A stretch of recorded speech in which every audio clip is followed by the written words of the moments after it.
Ladies and gentlemen, warriors of all ages, thank you so much for tuning in once again. We're here with another banger and a continuation to one of the greatest episodes on the No Frillz podcast. We are featuring the Triforce Game Master. Now, last week we really got to know him a lot. You know what I mean? Heard his origin story. We're going to be continuing on because we have some real interesting things to come, and I know you guys been waiting patiently, and I know you want to hear it. So No Frillz podcast presents the Triforce Game Master, hosted by none other than myself, Chris Matrix, the people's commentator, and across the screen, Man Bun Mendoza, aka IFCYipeS. And it's just another day and another episode of the No Frillz podcast. Listen, I'm excited. Look, I'm a kid in the candy store here. Let me just say this right now, Force. Again, thank you for pulling up and just chilling with us and vibing with us and saying what you got to say. Because honestly, everything that you saying here on this episode, we pretty much knew just off the strength. Like, we was homies chilling and you let shit off your chest. You know what I mean? You was definitely one of those people that I always knew that was very honest. Period. You know what I mean? So like, and this is me coming up because again, I'm original member of EMP. You know what I mean? When I was coming up, of course, with Dead Cell, and of course with the whole family. I remember like just me growing up and listening to these stories and just taking it all in to everything that's going in now. It's kind of crazy because everything that you speak of and like what you represented and what you try to do, it's actually getting represented now in the world in the FGC, which is kind of crazy in terms of from the events to team organization. Like this was literally like one of the first things I've ever learned, just jumping in the scene besides fighting games. I was always the guy, you know, there was a term that she used to say on some funny shit like, yo, you don't want to just be a button monkey. You know what I mean? That's something that Triforce literally always told us, like, yo, you don't want to be a button monkey. You're more than that. You know what I'm saying? So, and it definitely shows now. So, you know what I mean? Again, we glad to have you on the show, brother. Can that term even be used in this day and age? You know, button monkey, like people. I mean, I'm being honest with you. Like, I don't care what the people feel. At the end of the day, whether they feel like that's a racial term or nothing, we know what it means. What it means, yeah, exactly. You know what I mean? So, like, it is what it is. Yeah. So, guys, don't take that out of context. Absolutely just not. like, you don't be somebody who's just pushing buttons. Like, come on, that like.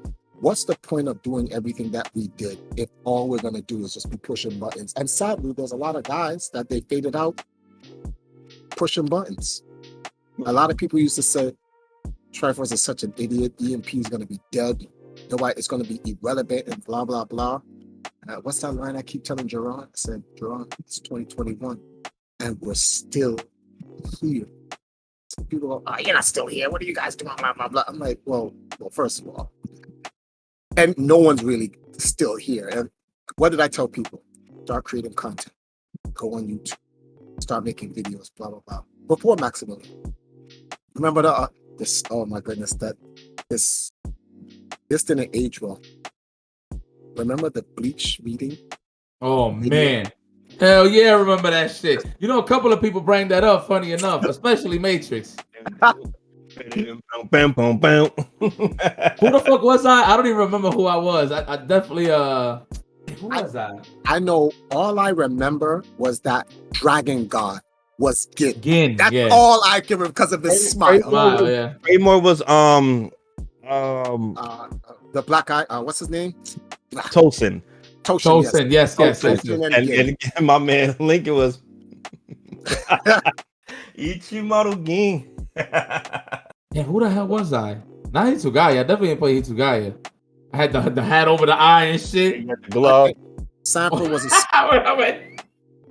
was Espada number 4. No, that's Urukiora. Yeah, he was Espada. I felt like Sanford was more like Grimjaw. For real. No, for real. For who he represented in the video, he was Espada number 4. But Sanford is actually like Grimjaw. He's actually the 0 spot. I always thought he was Kenpachi at one point too. This is before Grimjaw. This is true. Sanford doesn't like the quote unquote secondary characters.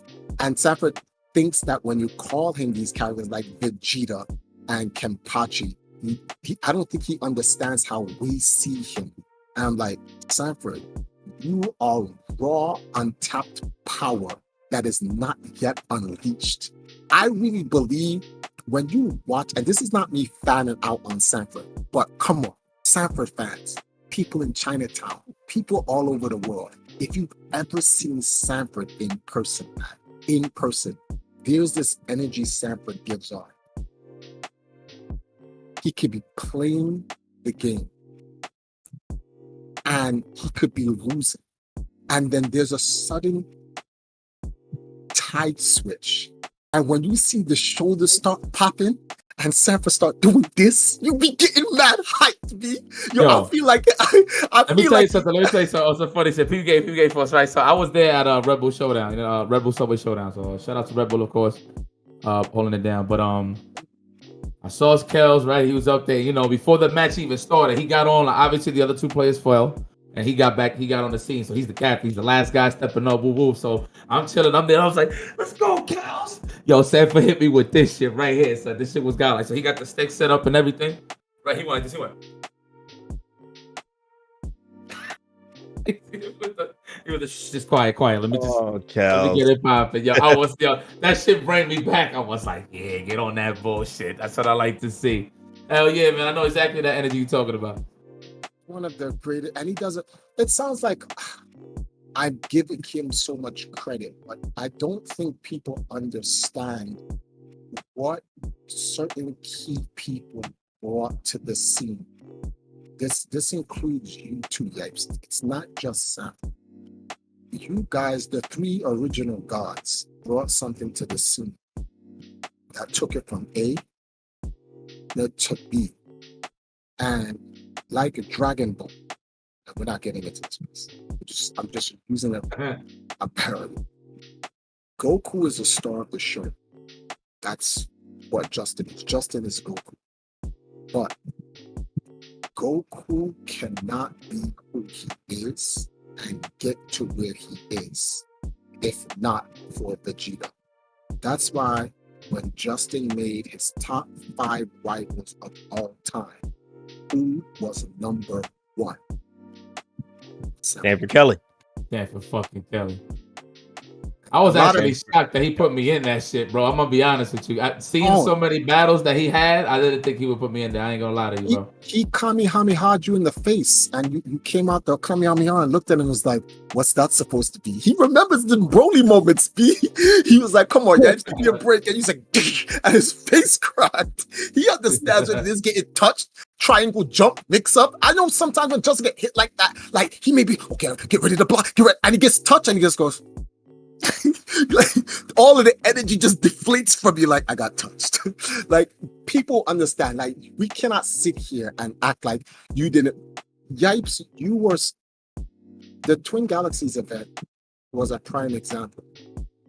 Here, everyone's like Goku and Vegeta, and then Broly. Someone must have looked and said, "Yipes, your father, he got hit by a straight bullet." Oh, oh. Yeah. It's like, oh shit, Yipes is a loose. It's a wrap for these guys. So if Justin and Sanford don't team up to be Gogeta, get the fuck out of here. You get fucked up. This is just what it is. So I wish the fighting game community just really just did that with you guys and other people, because you guys weren't the only characters in the scene in which people could market after. There were so many other guys. Who's a gun player? I forgot how to pronounce his name. Jibbo? In the word, nah, let me not do that because I don't want Jibbo to think I'm disrespecting him. That's automatic, man. Hold on. Wait. Who played? You talking about the Japanese gun player? No, was he Korean or Chinese? He was on Razor's team. Xian? Yeah, Xian. Yes. Oh, okay. Yeah. All right. I thought about the originals. When you said Gen, I thought the original. They could have done. Okay, here's an example. Right? Remember, I told you guys this in 2010. Why don't they make a manga out of the fighting game players? No one did it. Triforce, that's so stupid. Blah blah blah. Then they made Gamer, the manga, and then they low key Easter egg Justin and Daigo in it. Yeah. High score. What is it? Yeah, it's called High Score. Right? Why aren't these people Where in High Score, the anime for Netflix, where's Daigo's story? Where's Justin's story? Where's Sanford's story? You got different characters from different regions of the world. You can get them. 3 characters from Japan. Why isn't Tokido? Where's Infiltration? Where's Gamer B? They could expand so much on this, and every one of them got godlike stories. Can you imagine the retelling of each of these guys winning a championship at Evo retold in an anime? Bonkers. Why isn't this being made? Why isn't this being made? I would love to see it. I was there when it really happened, but it would be so much better to see it reanimated. And exaggerate a little bit, right? Just throw some flair on that bitch. You gotta re-exaggerate all of these things, man. Like, you know that face Sanford made in 2006 when he was doing a hyper viper beam to duck, and he was like, ah. They gotta show you that with his hands bashing the button and like glowing shit, and exactly the sparks are coming out of the joystick. Mountains crumbling. Exactly. Everyone falling down in Evo because of the Ryatsu coming off of Sanford because he's mashing. Like, they could do so much, and it'll be so diverse because you have all these different people from around the world. That anime would blow up or whatever, but people are just so short-sighted. If I had the money, the capital to start off with, I'd be fucking rich. I'd do all that shit. People would just call me stupid, and I'll just do it, and they're like, "Oh, Triforce, how do you know that was going to happen?" Market. Come on, people. Where's your inventing bone? But like a lot of creativity is what's lacking. That's what's lacking. A lot of creativity. But where did we leave last off? Yes. Triforce stealing money from his players to pay for his rent. The villain. We got to start there. We definitely got to start. Villain arc. The villain arc. Oh, yes, we're in the villain arc right now. Yes, there we are. This is the villain arc because that was the origin arc, and now we are in the villain arc. So Triforce, the bad guy, the Triforce Game Master, the Overlord, the scumbag, the scammer, the grifter. Let's get into this stuff. So, my man Triforce was Voldemort for a few years, boy. Yeah. Nah, dudes made me straight Saruman, B. That's what it was. Like, I was Saruman. Like, dudes had to gather the forces of the elves, the dwarves, and humanity. We have to defeat Saruman. Like, I'm like, why are you guys making me the bad guy? Like, I don't understand you guys. Like, we're trying to. This shit is so stupid. So, a lot of people didn't understand that, like, some of these guys had no place to live. That I needed a place. Let's frame this picture. Triforce is living with his wife at the time. Any normal individual, which this means I'm not normal at that time. This is, in hindsight, I'm like, yeah, you're a dumbass. Any normal individual would have said, hey guys, get the fuck out of my house. That's it. I'm living here with my wife. Get the fuck out of here. Go get a fucking job. But so for those who are asking, so what ran through your mind to put your wife through that? I had to look at the full picture. My wife at the time, this is me rationalizing to myself. This doesn't mean I'm right or wrong. This is how I rationalized it. A lot of the things we were doing in EMP in terms of traveling, my ex-wife benefited from. Because prior to that, we didn't travel. All the going out to the tournaments. Remember 2008 when Evo got Toyota to sponsor their competition, and we got our own booth. Empire got its own booth at Evo. Did y'all know that? Yeah. We got our own booth. And we had the Valkyries. We had the Gaia. We had Naomi. We had Daisy. And we had Q. So those were our 4 Valkyries, and they were manning the desk in the whole 9 yards, right? And they took that very weird, cringy picture with Justin. And Justin tried to get that cool pose with the 4 girls there. I was like, oh, that. But we got our own plaque that we had, the big Empire Black plaque that's still there in storage and whatnot. We had our own brochures that we were giving out about the team, what we've accomplished from 2002 to 2008. And what we stood to win at Evo, and that's when Justin played Tournament of Champions against John Choi, and he beat him. No, was it John Choi? 07. No, yeah, it was Choi. It was supposed to be him and Alex. It was supposed to be him and Alex. And then it got changed to Choi, yeah. Oh, yeah. Yeah, so and Justin had won. I was happy because what did we win that year? 2008. We lost Marvel. No, 08, Justin Oh, won. no, oh, Justin won. Justin won. Oh, we lost Smash. Hugs won. Yeah, Hugs won on Smash. We lost. We won Smash. We won. Yeah, we won Marvel in 08. Yeah, Justin did win. Oh wait, one minute. Yeah, so it was you and Justin on the stage in 08. No, 08 I didn't go. It was Justin and Chunkster in 08. Ah, there we go, Chunkster. Oh shit, that's another character right there. Even Dark Prince should have been a fucking villain. Dark Prince would have been a godlike villain in the FGC. There's a lot of bad guys. Could have reformed them by giving them villain roles if he made these things, or whatever. So I looked at it like this. We had an opportunity to kind of go to places that normally on our own we would not have been able to do. Well, that's not true. Let me not say that, because if I'd been saving my money and just focusing on me and my wife, we would have done it. For me, it would have been boring.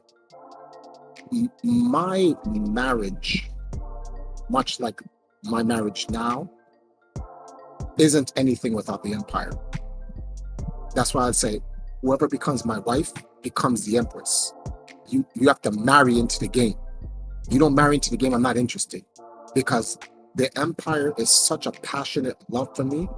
The hours of work that I put in, the sacrifices that I've made, the streets, the train stations, the parks, the winters, remember when I was homeless, the official mobile office of Empire Arcadia, McDonald's, and Starbucks, the shit I went through, I'm not giving that up for my marriage. I'm not going to give it up. There's too much in my life taken away. To give it up, I just might as well just die. That's how I saw it. So I'm telling my wife, these guys have won championships. They put us on the map. We've been in documentaries and movies. We've been in magazines and all these other things. Jinx gave us a clothing line sponsorship. We're on a roll. Let's keep pushing. We gotta help the guys. And the one thing I loved about all the members of the Empire, all those who hate me or not, nobody ever dared disrespect my wife. The closest person that came was Red, but y'all know the knife fights between me and Red. Oh man, yo, and he's not even lying, kid. In terms of the knife fights, I've actually seen knife fights. Like we had Cody versus versus Axel in that shit. Motherfuckers picked that shit up from the grunts and just started going. I see Triforce with crates and knives, b. Starting from Ryu versus Bison. And Marvel too. Yeah. Red would have to pull back too, because he's like, what the fuck? You little, I will snap you in fucking two. Do you not see how big I am? I was like, I don't give a fuck, B. So Triforce had like a predator knife. Yes, you remember that shit? That shit was wild jagged. Yeah. The funniest part was, Kramer will tell you this story. It was via Red. We tried to use Red's account so that Justin can play in the MLG Street Fighter 4 tournament. And I said, Red, let Justin use your account. He can't get to your account, please. He needs to log it in and play. Remove this. And Red just like, nah, it's on my memory card. And I was like, and I got mad because Red didn't want Justin to play it. And I turned around and I said, fucking bitch ass motherfucker. And I saw my pen on the table. So I'm looking off my computer screen, and I see Red behind me sitting on that couch, the same couch you sit in, Yipes, when you was doing the combo to Jago, and you looked at the screen, you was like, oh my god, that couch right there. Red was sitting there, and I was like, if he gets up, I'm gonna take this pen, I'm gonna stab him in his fucking eye. And Red got up and folded the chair. And he came to try to clap me in my back, and Kramer was like, yo, chill, what are you doing? What are you doing? And I got up, I was like, come on. And he's like, y'all need to chill, B. He's like, y'all are too. And Red was like, one of these days I'm gonna go to prison because I'm gonna snap your scrawny little black neck. And I was like, I'm waiting for the day, B. Now, some people are sitting there like, yo, you hate your arms Red like that? Me and Red are boys. Like, we're brothers. That's just how we got along. We're like on some Goku and Vegeta shit. That's just how we are. We are constantly fighting physically. But that's my man, 50 grand. And it's just funny. I'm older now and I look back at those stories and I'm like, the fuck was wrong with us? And the reason why we were like that. What's wrong with y'all is right. Well, it's a lot of shit. That motherfucker Red broke a door. That's how. Yo. Yeah. Oh, when he ripped the door off the hinges. He ripped the door. I just looked at it. He's like, I will take you like this door, and tore it off the hinges. He's like, this is how your paper. I will crush you. And Actually, he didn't rip it off. He punched it off. Punched it with the knife in his hand. He punched it off. He had punched the door first, but then he grabbed it and pulled the door. Yeah, then he did pull it after the punch. Remember, he had to stand the door up because he couldn't put it back on the hinge. Right. So I just looked at him and I was like, and you ripping the door off the hinge does what? Which was further upsetting him. Triforce had the sword and the crate in one hand. My man was looking like Link. For real. I had to pick up. I had to pick up. He was like, you want to know what's funny? You want to know what's the take all this? The crate was green, bro. Yeah. Once Red was getting up to come after me, and all I knew was get to the kitchen before he could get to you. When he's like, what? Say that again. And he got up. I ran to the kitchen. I just got the butcher knife and I picked up the crate. I was like, come on, let's go. And so I had the crate in my hand like a shield, and I had the knife in my hand. And I was like, come on. And he was like, what the? Red literally stopped and said, what the fuck? And he was like, yo, someone give me a weapon. I'm gonna fucking kill this motherfucker. But so for those who are wondering, what's with all the animosity and the anger? Because I love Red. That's my brother. But me looking back in terms of sociology, it's because of the stress we endure, having to pay the rent, pay the light. What's our next food? I don't think you guys understand the pressure Empire Acadian's been under. I can firmly say this, knock on wood. No team in the history of esports has gone through the struggle we had. There were times we had to win a tournament where we all starve. I'm not exaggerating that. We had to win tournaments to pay rent, light. I'll give you an example. Plan to go to Evo. I forgot what year this was. They're like, yo, we gotta win. I forgot what tournament this was. Who's the Adon player? The US Adon player, not GamerB. Dr. Chaos? Dr. Chaos. Wait, you talking it wasn't even it was called Road to Evo before the Road to Evo. There you go. Yeah, okay. All right. We all gathered in my room. Yipes, Sanford, Craymore, Dominion, Jerron. And I said, guys, we have to get to Evo. I have no money. Chap says there's enough money if we can win Road to Evo. You get invitation spots. They'll cover the cost of the flights, but we have to win key games to cover the flights. If we do this properly, we can take all the money, and those who can't get up on the free invitation spots, we fly them out there. So I said, that means I would have to take the rent money that I have and spend it on us going to Road to Evo to win a shot at going to Evo. So, can we do this? As a team, we literally had to plot out how as a team we're going to win this whole thing. It's like, yeah, we're going to go in there. And we went to Road to Evo and we fucked that shit up.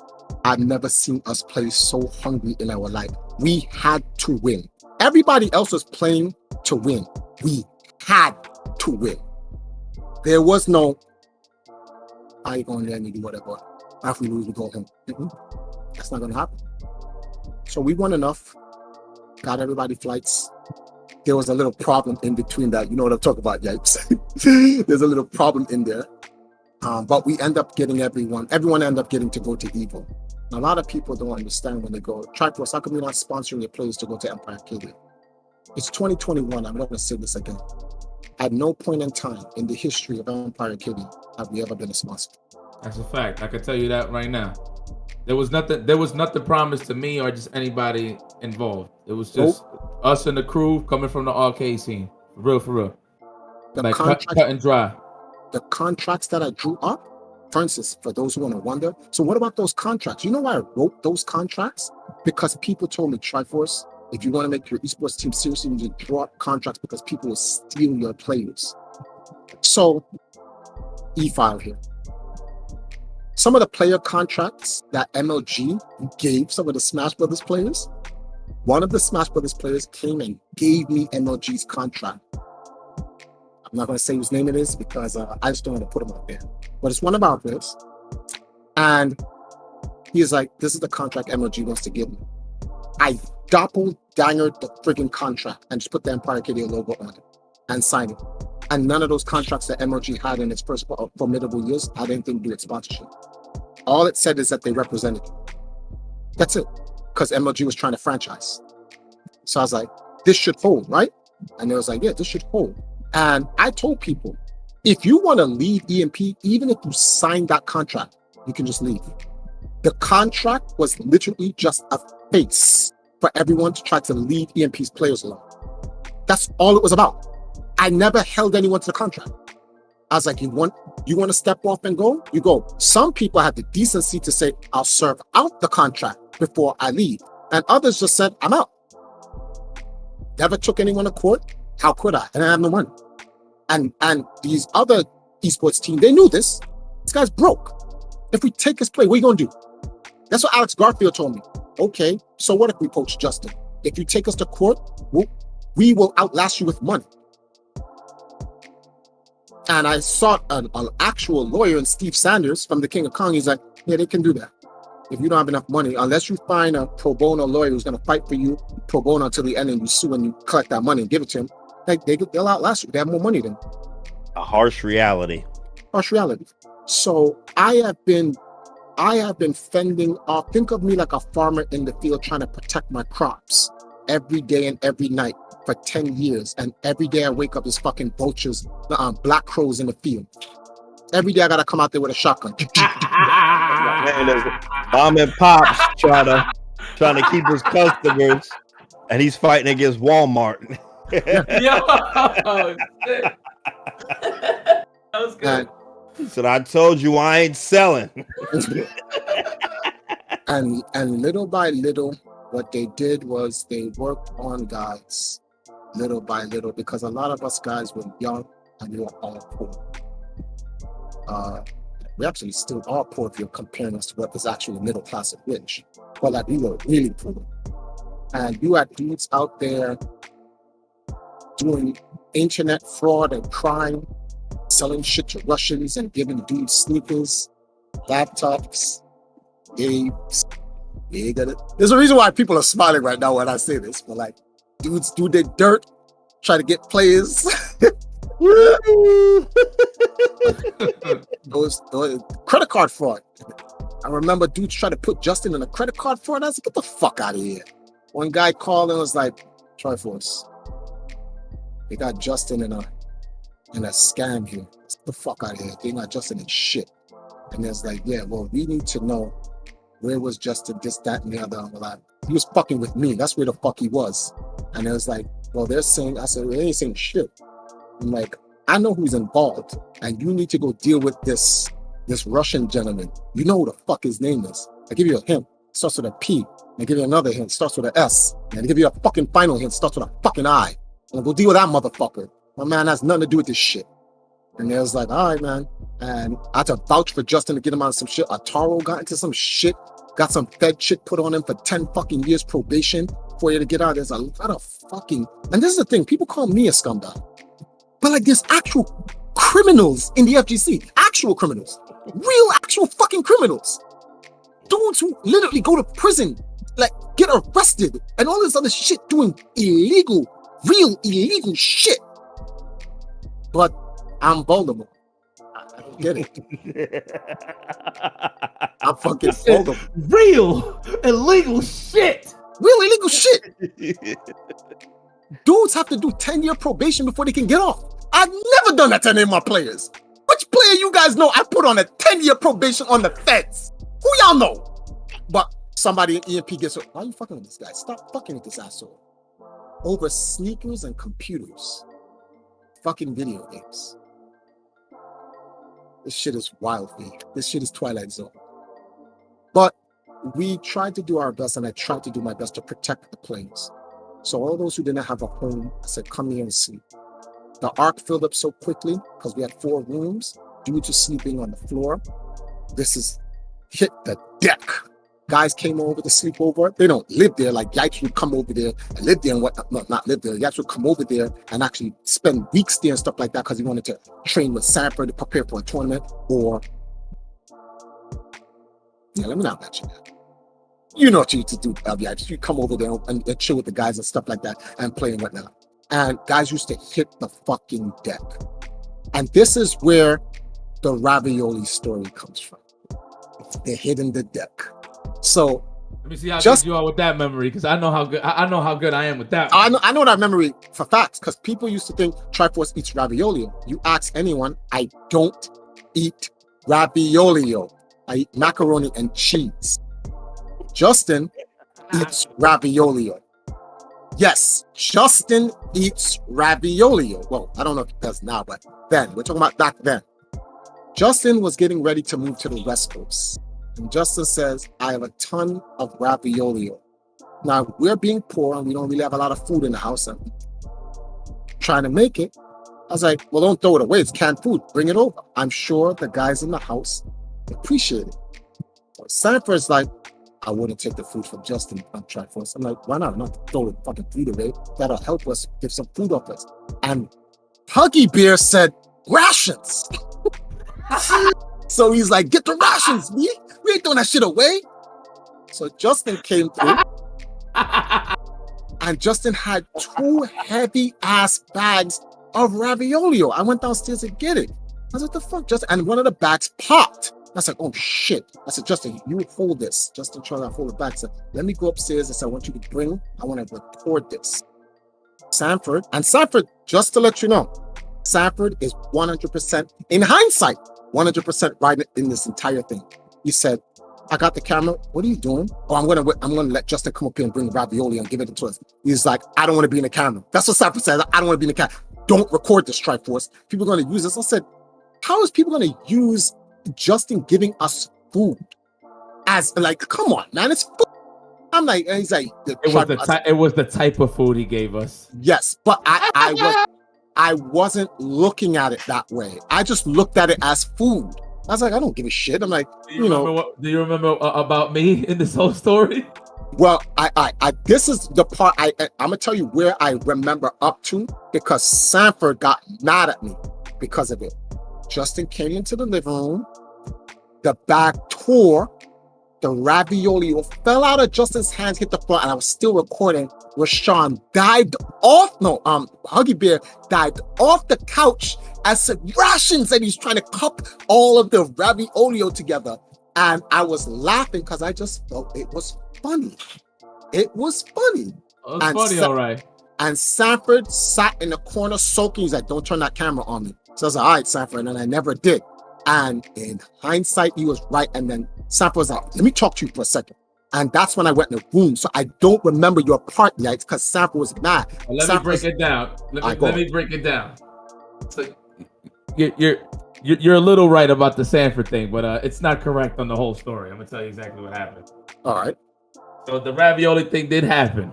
Now in the video, vividly, it's in the video where I wake up from Cramore's room. I was knocked the fuck out. I wake up with the crust in my eye, and the first thing handed to me was a ravioli can. And I'm looking around and I'm like, what the fuck is this? Right? I don't know what's going on. I literally woke up, dead to the world. I don't know what's going on. I remember Jay and his girl at the time was there. Ravioli was in my hand. I'm like, what the fuck is this? So obviously, and this is when Jay was moving on. He was going to California. I remember this shit. This is how you know this is a fact check, right? So then I noticed you recording, and I'm like, what the fuck is going on? So you play the footage, and the first thing I tell you was, bro, do not put this shit on the YouTube. Yeah. So what? Oh yeah, you. That's no, exactly. But it was you and Sanford though. It was so Sanford was tight. Yes, and what he was feeling. But in terms of getting that whole trying to dissolve that, like put it in the grave. It was me. Yeah. I was like, please, like, do not put that shit online. On YouTube, yeah. I literally watched it, bro. It's crazy because I'm there with the fucked up couch. You know, the couch with the shit on the side with the fluff coming out, the cotton. Yeah. I'm there chilling. I'm looking up in the and mind you guys, we ain't had no DVDs and this is straight plugging from the camera into the TV, the CRT. So I'm just looking up and shit, and I'm just like, damn, this shit making us look like we on the lunch line right now, B. Like, you know what I mean? And not in a bad way, you feel me? But at the end of the day, you know how the FGC was at that time. This is right when the FGC was kind of getting toxic, with a lot of the people getting involved and talking some crazy shit, like putting some real fake information out there. You know what I mean? So obviously seeing the video, I'm like, yeah, this ain't gonna be a good look. And you know, the kindness of your heart, again, you were saying that this shit was fun to you. You put it on YouTube. Like a dumbass. And we was getting smoked for that shit. And then 100%. Like, Triforce eat the can of ravioli, and then they turned it all on me. But then when they turned it all on me, I was like, you know something? That's what you get. You should have just listened to the guys and not put it up on YouTube. I wanted to put up on YouTube because I was like, this is content.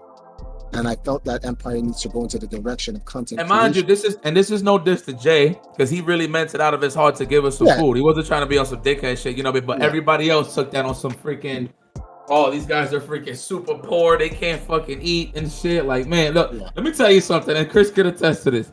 Yeah, there was times we was posted up in the, first off, let me give a shout out to the people that was feeding us in that crib, all right? Let me keep it a stat. First and foremost, I contributed from time to time. I wasn't on no crazy shit like, when we won Caesar's Beatings Redemptions, I contributed. Some of the 2v2 tournaments with Sanford and shit. And then and by the way, the Triforce can attest to this. There was a season where we lost no team tournaments in the Eastern Regional tournaments. We lost no team tournaments, so we was eating off of that shit. Bro, we was fine dining in the Ark at one point, bro. My man Triforce was chefing in the fucking kitchen with the macaroni, the elbow shits, the crab. I was making He was chefing some shit up. Macaroni and cheese with fucking, remember the fettuccine Alfredo with the tea steak? Oh man, we was going in. It was fire. And shout outs to Nightmare too. He fed us a lot. Big shout outs to Nightmare. Big shout outs to Nightmare, man. And we talking about poor shit, like besides obviously holding the rent down, but in terms of keeping food in there, it was some real barrack shit, man. I'm not gonna lie. I was sitting there, I was feeling like it was like I hung my dog tag somewhere. I mean, I took my boots off. It literally it was like a military. It really was some crazy shit like that. We had to see each other as brothers in order to survive.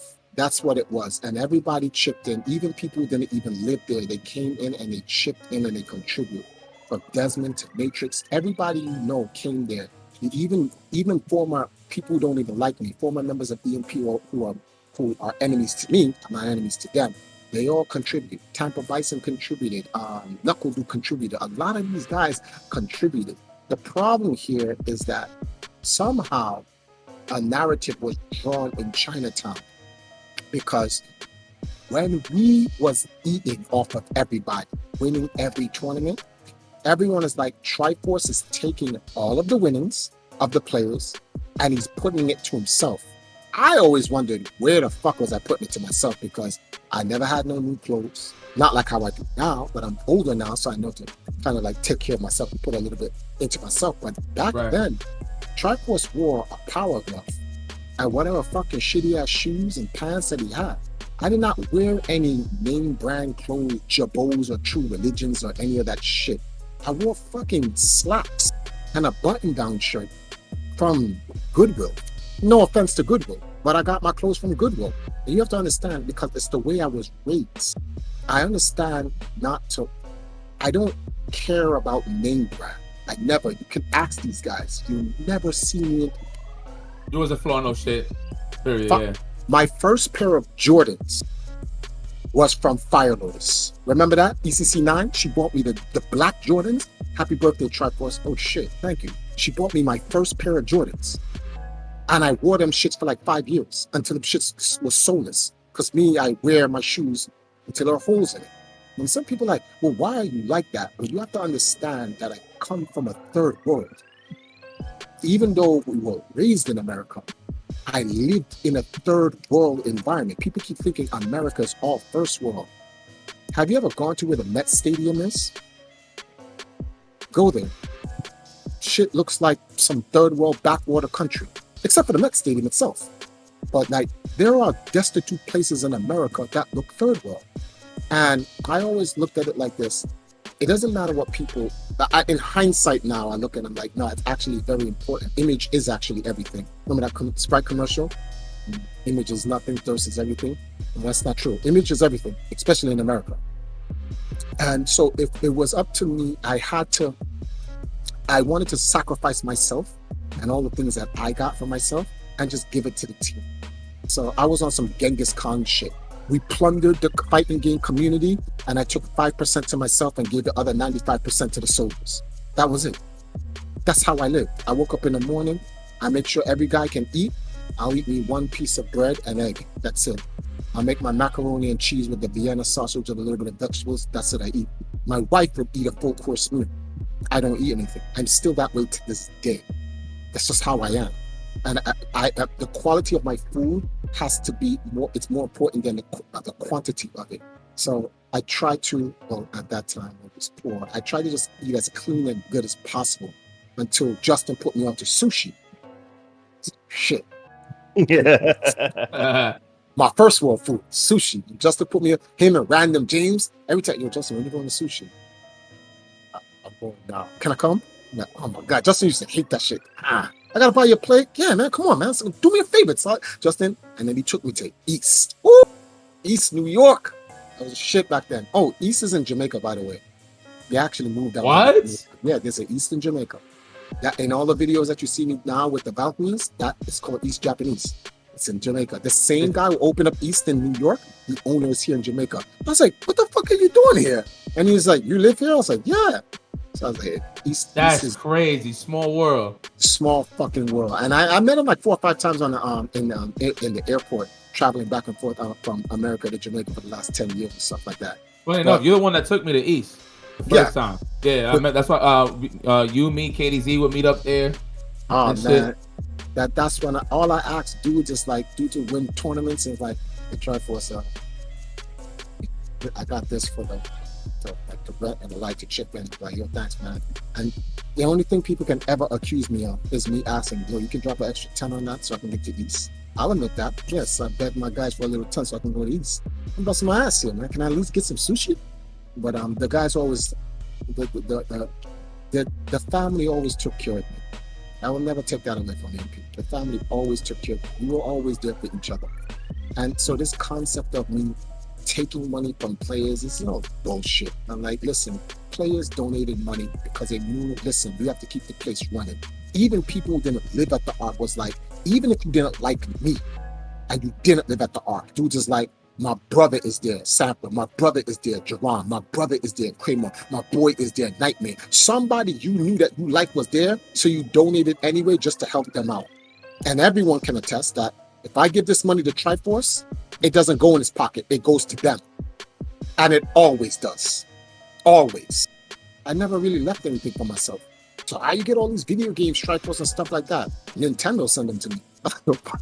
Like, I don't pay for fucking video games. Nintendo send me shit. Like, most of the shit that I ever had, and especially I worked in Game Express, yo, Mr. J, Capcom vs. SNK is out. Can I get that before the street date? Yeah, boom. In the Ark before anybody else get to play.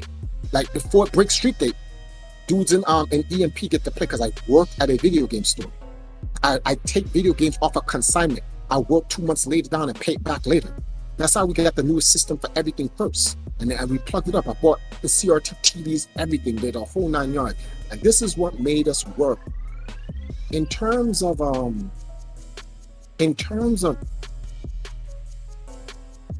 in the end, it all worked out. How we got there was one hell of a bumpy road. We need to make a movie out of this. You know, they have Straight Outta Compton. We need to do some shit like that for real. Or at least do an anime of it. Straight out of Midwood. Yeah, straight out of Midwood. Actually, it would be straight out of Brooklyn, but because that's where we at. But so straight out of Crown Heights, something. But we suffered a lot growing up in those age, and it was all for the great interest of unifying the East Coast. The plan was unify the East, beat the West Coast down into joining us. It wasn't to beat the West and get rid of them. It was to get the West to join us. But I know you wanted it more so we could get at international competition. That's who I was. My rival, I don't want to use the word enemy. My rival was Japan. Japan. That's who I wanted to fuck up. I was only interested in fucking up Japan. I'm like, we had to whoop America's ass to get them on the same page, you know. But I was like, yo, Justin. Ataro came to me, yo, I know a player in the West Coast. He'd be bad next thing on the TV. And I'm like, who the fuck is this? Ricky Ortiz. I was like, well, word? I was like, is he nice? I'm like, yeah. Justin like, yeah, nice. Vouch for him. Bring Ricky down here. Evo 2003. It was Ricky, Justin, Marvel 2 finals. West Coast was so tight. They told hold on, let me finish this. They were so mad. I wasn't there for that Evo. I heard though. They told the cannons, I rigged it for Ricky to dive to Justin. The cannons had to go, come here, Triforce. Pull me in the back door. I'm like, what the fuck is going on? Did you tell Ricky to dive for Justin? I was watching losers finals in the back when Ricky was playing Row. I heard Triforce from all the way in the back when Ricky started winning. Yes, Ricky, yes, going crazy. And I'm just sitting there watching it all because I ain't even gonna hold you, right? I ain't gonna hold you. Ricky was Empire, and it was better for the team. But the competitor in me want to see Rowan Justin. Yeah, I want to see for the culture. I'm like, Rose losing to Ricky right now. I'm like, all you hear is Triforce going bonkers. I don't think anybody was cheering for Ricky in that match. That's just me. The West Coast was mad because they knew, although Ricky was West Coast, Ricky is Empire. So they would rather Raw win because Raw would even though if Ricky won, Ricky would still represent the West Coast, but it'd be a win for Empire, which is East Coast. So they wanted Raw to win, but Ricky whooped that ass. Oh, and for those who don't know who Ricky is, Enrique, who's now a she. So just putting that out there because a lot of people don't know that. But at the time he was called Ricky, so that's why, for chronological purposes, we're going by his name at the time. So no disrespect to Enrique. In the grand finals now, well, leading to the grand finals, right? No, actually it was afterwards. The cannons brought me in the back and said, did you tell Ricky to dive? I had to look at Ricky and then look back at the cannons. Is like, what? I said, dive for what? And this was no disrespect to Ricky. I had to say this to the cannons. Ricky cannot fucking beat Justin. The fuck is wrong with you people? And then Justin kind of like, because Justin's mad friends with Ricky, and Justin kind of had to turn to the side like, damn, like what? Like why you shit on Ricky like that? I'm not shitting on him. I'm just like, well, I kind of did, and indirectly, I didn't mean to shit on him, but like I felt like you're accusing me of cheating. Yo, like, this is no diss to Ricky, man. Look. This to Ricky. We knew Jay was better. That's why we wanted to see the Jay versus Ro. I remember when I got the DVD. I wasn't there live. When I got the DVD, I said, "Yo, Ricky beat Ro." It was just like that, Matrix. I'm telling you. I wanted to see it because it was so rumored that Ro was gonna pick Santhrax against Justin, and he had something for him and everything like that. And I'm like, okay, let's see it. And the reason why I'm saying that is because I see Ricky and Justin mad times. The results is all the same. Yeah. You feel me? This is good. And Ricky's ridiculous. You know what I'm saying? Ricky served me bust ass before. I know how good Ricky was, you know? Yeah. Which is why I did not understand why the cannons asked me that. I'm like, you do know you're talking to the 2002 Evo champion and the 2-time back-to-back. Oh, wait, hold on. My fault. He 3-peated. Because, wait, Justin won 2000. Justin won 2001 and 2, right? It's B5. Justin won all the way to 2005. That's when it stopped. So since B5, he's won every single one. At that time, we're talking chronology. No, Justin lost in 2004. No, he lost 5. No, he won 2004. He played David Lee in the grand final. Oh yeah, you're right. Okay, so Justin at that time, so he won B1, he won B2, and then here he is now winning. I'm like, this man is Jordan. He just three-peated, and you're gonna ask me if I ask Scottie Pippen to dive. Get the fuck out of my face. And no disrespect to Scottie Pippen, because Scottie Pippen is my favorite basketball player of all time. He is. Anyone will tell you Triforce is a Pippen fan. I'm a Pippen fan. This is fact. But I'm like, Pippen cannot beat Jordan. The fuck out of here. So I'm like, but Jordan couldn't win those chips without Pippen. Pippen. There you go. We can speak with that. We can speak on that. So do you agree with that, Matrix, as a baller? You don't got a choice. Fuck out of it. I don't want to hear your opinion. You ain't got a choice.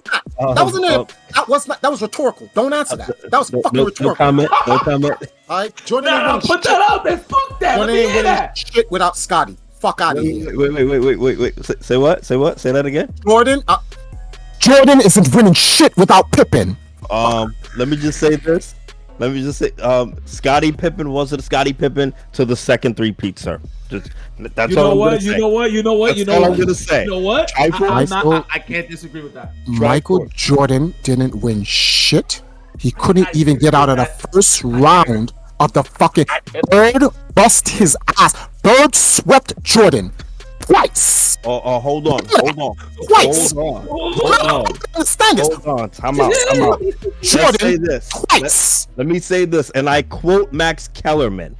Okay. Jordan didn't win until he had another all-star with him. It just happened to be Scottie Pippen. And then Scottie Pippen wasn't even Scottie Pippen until the second three-peat. Bird didn't bust Jordan's ass. The Celtics Jordan's ass. I quote, Bird said that is God in basketball sneakers. Okay, and fans, I know you guys are on no frills, but I just want to say this. So Chris ain't gonna do this to me. I'm a Knicks fan. Chris got me fucked up. Chris forgot that I'm 44. The first championship that the Bulls won, Game 7. Scottie Pippen went down. Yeah. 32 points. 30. No, it wasn't Game 7. It was Game 6. 32 points. Scottie Pippen. Final game for the Bulls to win. 32 points. Wait a minute. I thought he wasn't an all-star until the second three. Get the fuck out of here. Who are you talking to? Pippen was dunking on motherfuckers since 88. Get out of here. Scottie Pippen was playing very good defense. Yes. Wait, he was playing very good defense, but he was not an all-star without Michael Jordan. He was never an all-star in his career without Michael Jordan. All right, when Michael Jordan retired, Scottie Pippen was not an all-star. So watch this. So in 88, 89, in 89 and 90, right? Scottie Pippen, who's not an all-star, is at the all-star game for the slam dunk contest. See, you don't know what you're talking about. You got me fucked up. You got me for one of these little kids out here. I remember when Pippen jumped from the fucking foul line and everyone said he never did that before. I'm like, what are you people watching the same shit that I'm watching? Or are we in the Twilight Zone? Pippen was an all-star. Was Pippen as good as he was when Jordan left? No, but he was still an all-star nonetheless. He got better when Jordan left. That's fine. But let's not sit here. An all-star. I said he wasn't the same Scottie Pippen that we know as a Hall of Famer, top 50 player until the second three-peat. You know something? Everyone who's listening to this is like, you didn't say that, Matrix. You just said that now. They're gonna rewind this. Rewind this. No. If you rewind the footage, I said I actually tried first. This is my road dog. Scottie Pippen wasn't Scottie Pippen until the second three-peat. That's what I said. What isn't Scottie Pippen? The Scottie Pippen that we know, that we always talk about, the godlike Scottie Pippen, was second three-peat. First three-peat, he was slightly above average. No. Actually, Pippen in the first three-peats actually better than Pippen in the second three-peat. The stats, statistically, it shows. And here's why. He's older. That's just logic. He was older. Pippen's prime. Pippen's prime is 93, 94. When Jordan left, the man was MVP All-Star game. He was competing against Elijah Wan for MVP. If not for this bullshit ass fucking Nick ref, which they should have dragged out in the back of the street and shot. If not for him calling out bogus ass bullshit call, the Bulls would have been able to beat the Knicks. And guess what? Elijah Wan said if any team could have beaten us that year for the championship, it was the Bulls. Elijah Wan said that. Fuck out of here. Who you talking to, B? But they didn't beat the Knicks. They got robbed. They didn't get robbed. Are you kidding me? They didn't get robbed. We pushed the Bulls to the limit with Michael Jordan there. You have the audacity to say that they got robbed? They got robbed. What is wrong with you? That call against Hubert Davis was wrong. No. That call was a block. The Bulls would have won the game. They would have gone on to the next seat. Foul. You're going to sit here and lie to me, your road dog, and everyone watching this program. Ladies and gentlemen of the No Frills podcast, please enter. I want you to enter Bulls versus Knicks game 6, and I want you to watch that call. Last shot by Hubert Davis, Scottie Pippen. It is watch that right now. It's considered the most infamous call in NBA history because it was not a foul, and the Bulls should have gone on to win that game, in which they would. Oh, that's game 5, I think. Which the Bulls would have done won game 6. And then it would have been over because they won the next game right after. Sorry, give me that information again.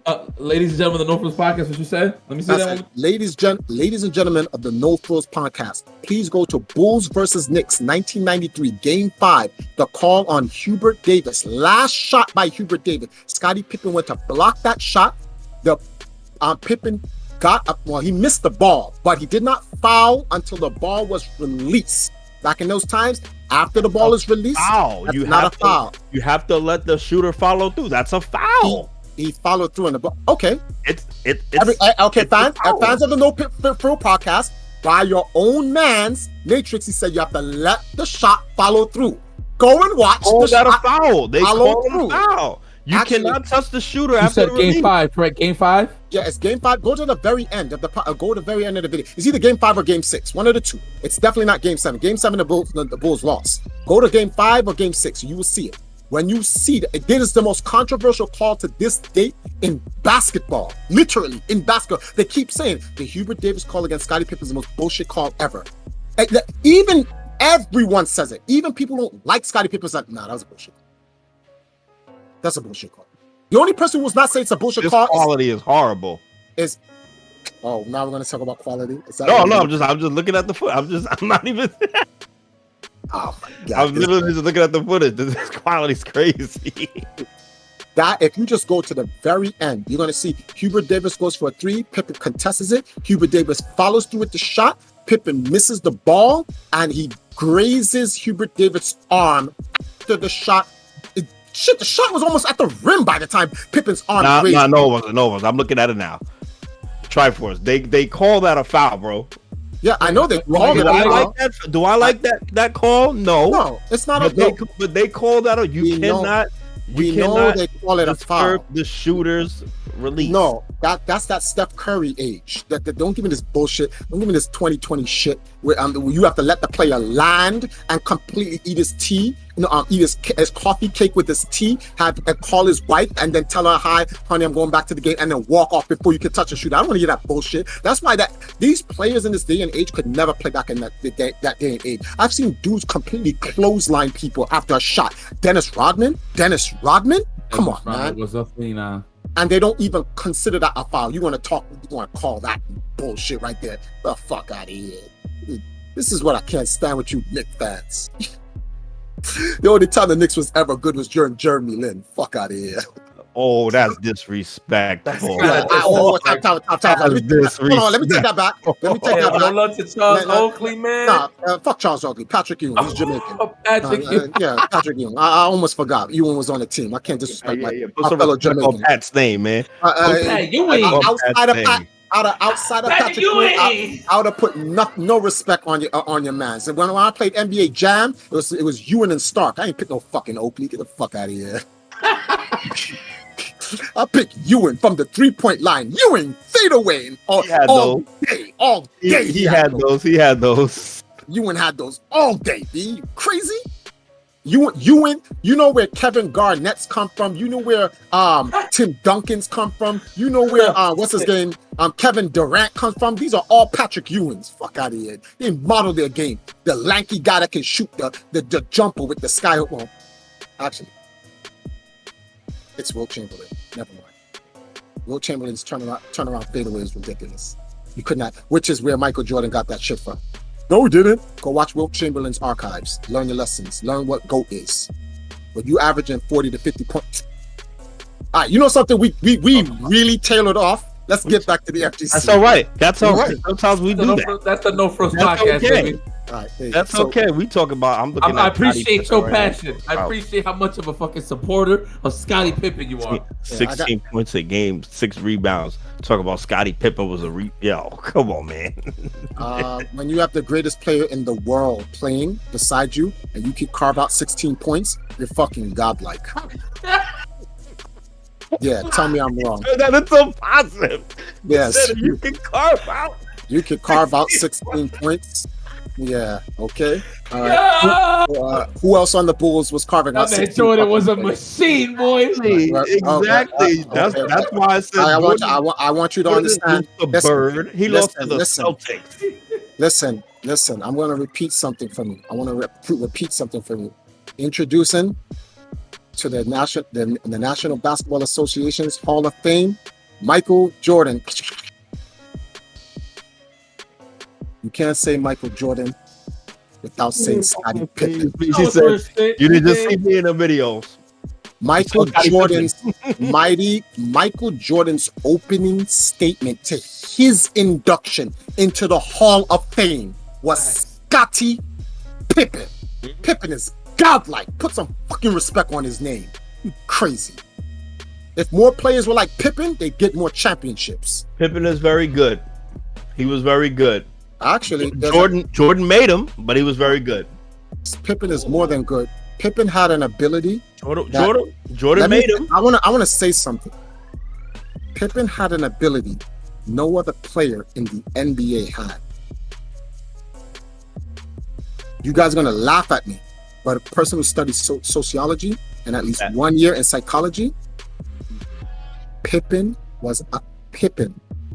ate his ego and accepted second place. Nobody in the fucking NBA does that. Everyone aspires to be first. Pippen waited to Jordan. How about that for us? A lot of people. No. Playing the role and accepting the role is two different Dwayne Wade did it. things. No, he did. Get the. Dwayne Wade did it. No, listen. Dwayne Wade did not do shit. Dwayne Wade. No. I'm gonna tell you why. I'm gonna let you talk. Then I'm gonna show you the error in your way. Go ahead. No. Year 2, Dwayne Wade gave the team to LeBron. Yes. That's what I'm talking about. In year one, Dwayne Wade was like, "No, this is still my team." Scottie Pippen. No. Scottie Pippen. He's right. Yeah. Scottie Pippen came on a team. You number 2. Okay. 3-peated. Jordan left. Pippen did everything in his power to take it. Remember, in the year Jordan left, Pippen missed 12 games and went 55 wins. You know, in the 3-peat year that Jordan was in, Jordan won 57 games. Let us do the math again. Jordan won 57 games in the 3-peat, the year of the 3-peat. Scottie Pippen missed 12 games and still won 55 with Jordan. Lost. Jordan came back the following year and then he said, "Your Highness, your team." And then that requires a large amount of ego. Pippen swallowed that like a bag of ballpark franks, fully boiled, extra plump, and he did not chew. He swallowed completely. One swallow, no gag. Name another NBA player that can check his ego like that. Okay. Number 1. Oh, I'm gonna dissect that whole shit. Let's go chop that shit. I'm gonna chop that shit. Number one. And let me just keep this very clear. No disrespect. Okay. Scottie Pippen already had a bitch-made mentality. We know this. We know this. Slapped him in his rookie year. Scottie Pippen was not an alpha. Number 1, we know this. John Sally. John Sally. He let you have the floor. Hold on. Let me talk. Hold on. Can I talk?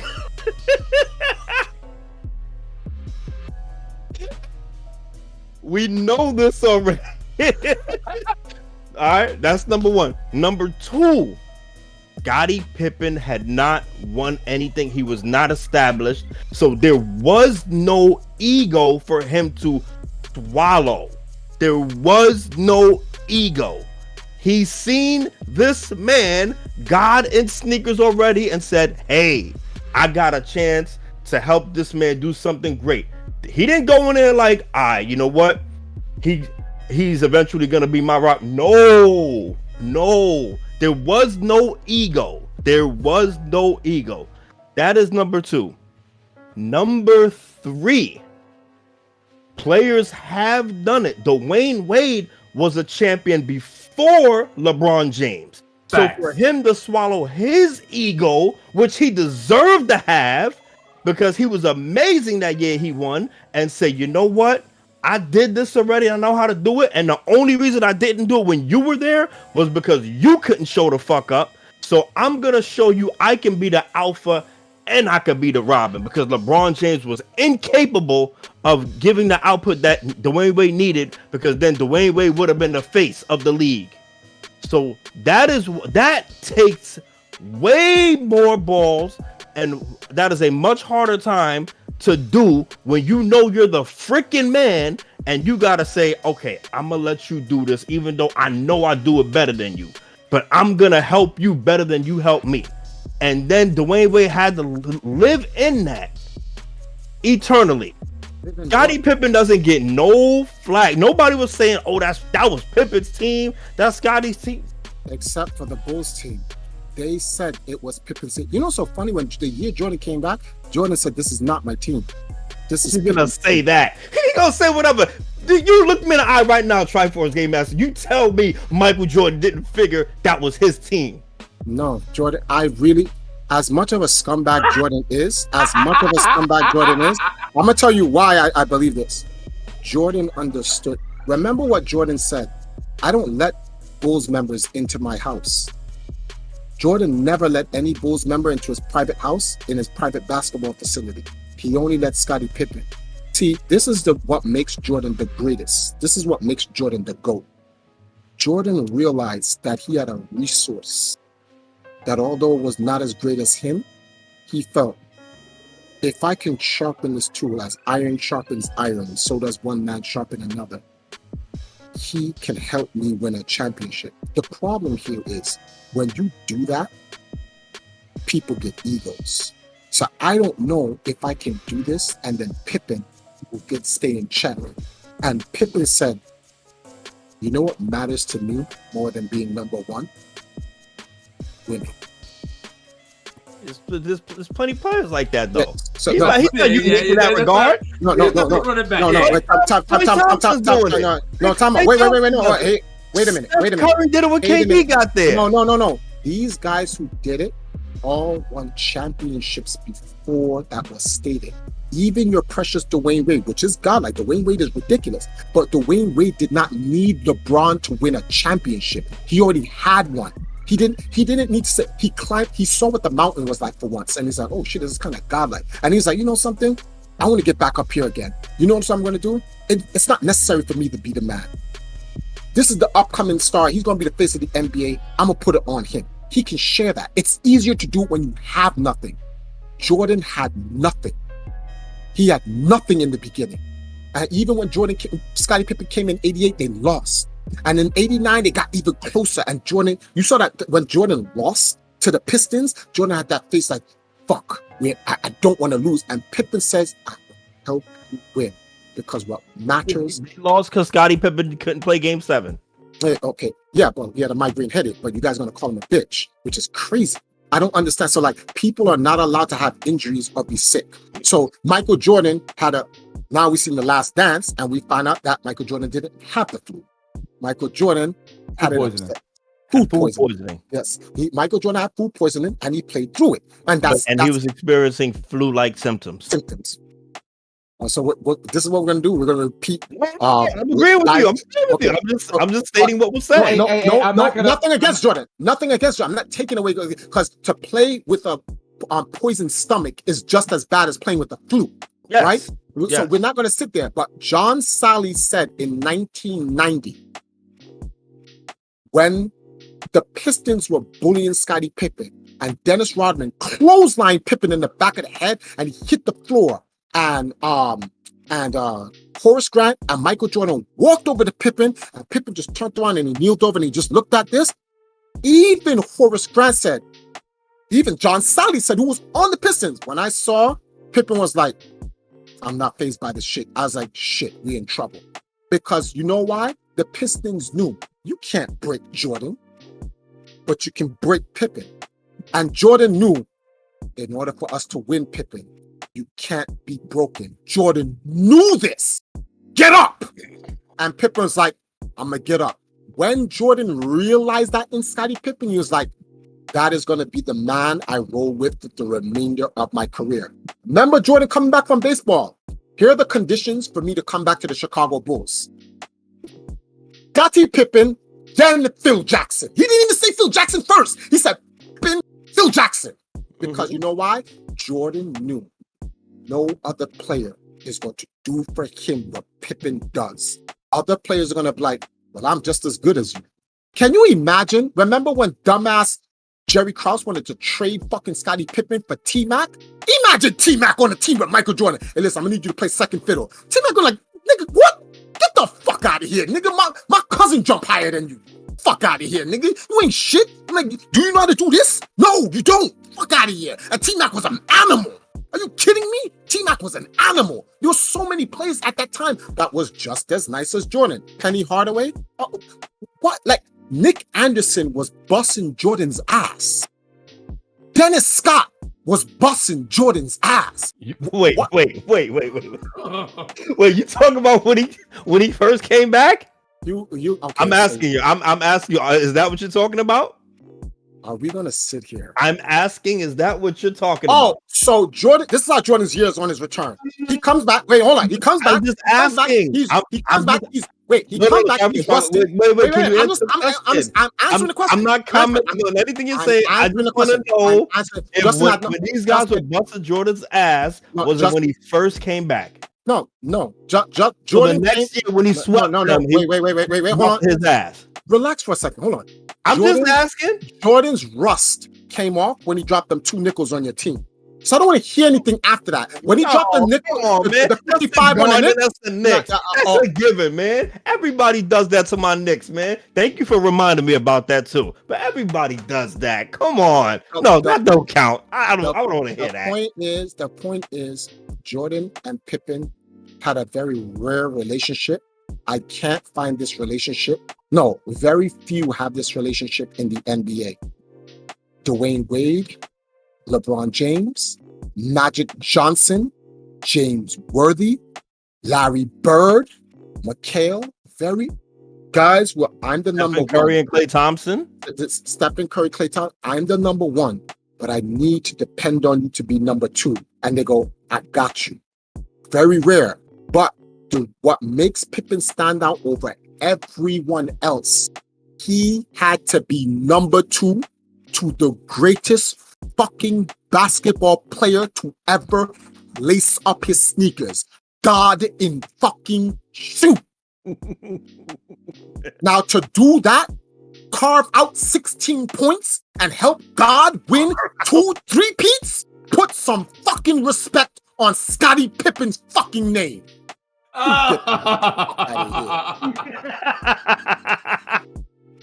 Can you agree with that closing statement on this topic? Can you, Matrix Cap Day? Listen, I ain't want to heat it up neither, but I'm gonna be honest with you. This is bringing me back to the ARC, man. We had these conversations before. You know, people AIDS and got their data even more straight. You know what I mean? What you say is how you say it. If my man Triforce is painting up that 16 points a game, like that's making that shit sound like it's 28. First of all, all right. So first of all, it's bravo. Pippen. Bravo. The only reason why Pippen dropped and went to 16 points as for his entire career is because he ended up going to the Rockets and then Portland. But when he left the Bulls, he was second three-peat. No, that's what I'm saying. Yeah, Second three-peat. He was averaging 19, 20 points a game. no 22. I think it was. And let's just call it 20. Let's just call it 20. 'Cause I don't know if it's 21, 22, but he was doing 19, 20, and 19. I got the stats right here. Okay, so he's averaging about 20 points, 6 rebounds, 6 assists. That's ridiculous. Plus up 1.5 steals. Yes, that's what I said. That's the Second Pippen three-peat, that though. everyone did. That's the Second Pippen that everyone talks about. And hold on. Keep in mind. Bad back Pippen, double surgery Pippen. And he carved out them 20 points, 6 rebounds, 6 assists, 1.5 steals, and a block a game. Mr. Everything. Remember the year Jordan left? They said Scottie Pippen, architect, the greatest point forward ever. Scottie Pippen has done something no other player in basketball history has done. For a whole season, he led his team in every statistical category. Points, rebounds, assists, steals, blocks, three-pointers, and field goals. That's fucking insane. Top 50 player, brother. I will never disrespect that. Pippen. No other player in NBA history player has done that. The closest person is Wilt Chamberlain and Russell Westbrook. Got Pippen, baby. So but people need I just wanted to clear the air that's the second three-peat Pippen that everyone is always talking about. That wasn't his whole career. That's all I'm pointing out. No disrespect. It wasn't the first 2 years of his career, and it wasn't the last 4 years of his career. Pippen's entire career is I'm talking about championship Pippen. I'm talking 1990 to 1997. No, 1998. 1990 to 1998 is Scottie Pippen. You know how godlike Pippen is? NBA Jam said we're not putting Jordan in the game. But with Scottie Pippen, if you enter the shadow code, you get Jordan stats. They didn't give that to Sean Kemp. They didn't give that to no other player. They gave that to Scottie Pippen. Fuck out of here. I heard though, I did hear though in NBA Jam on the clutch shots, the Bulls would miss their shots because the creator of the game, I forgot his name, hated the Bulls so much that he didn't allow them to have a clutch factor. I think he was a big fan of the Pistons actually. Unless you put in shadow. Once Pippen's standing, shadow. Then it's begin, and you jump up, shadow, for the three. He's warming up. He come down. Oh, layup.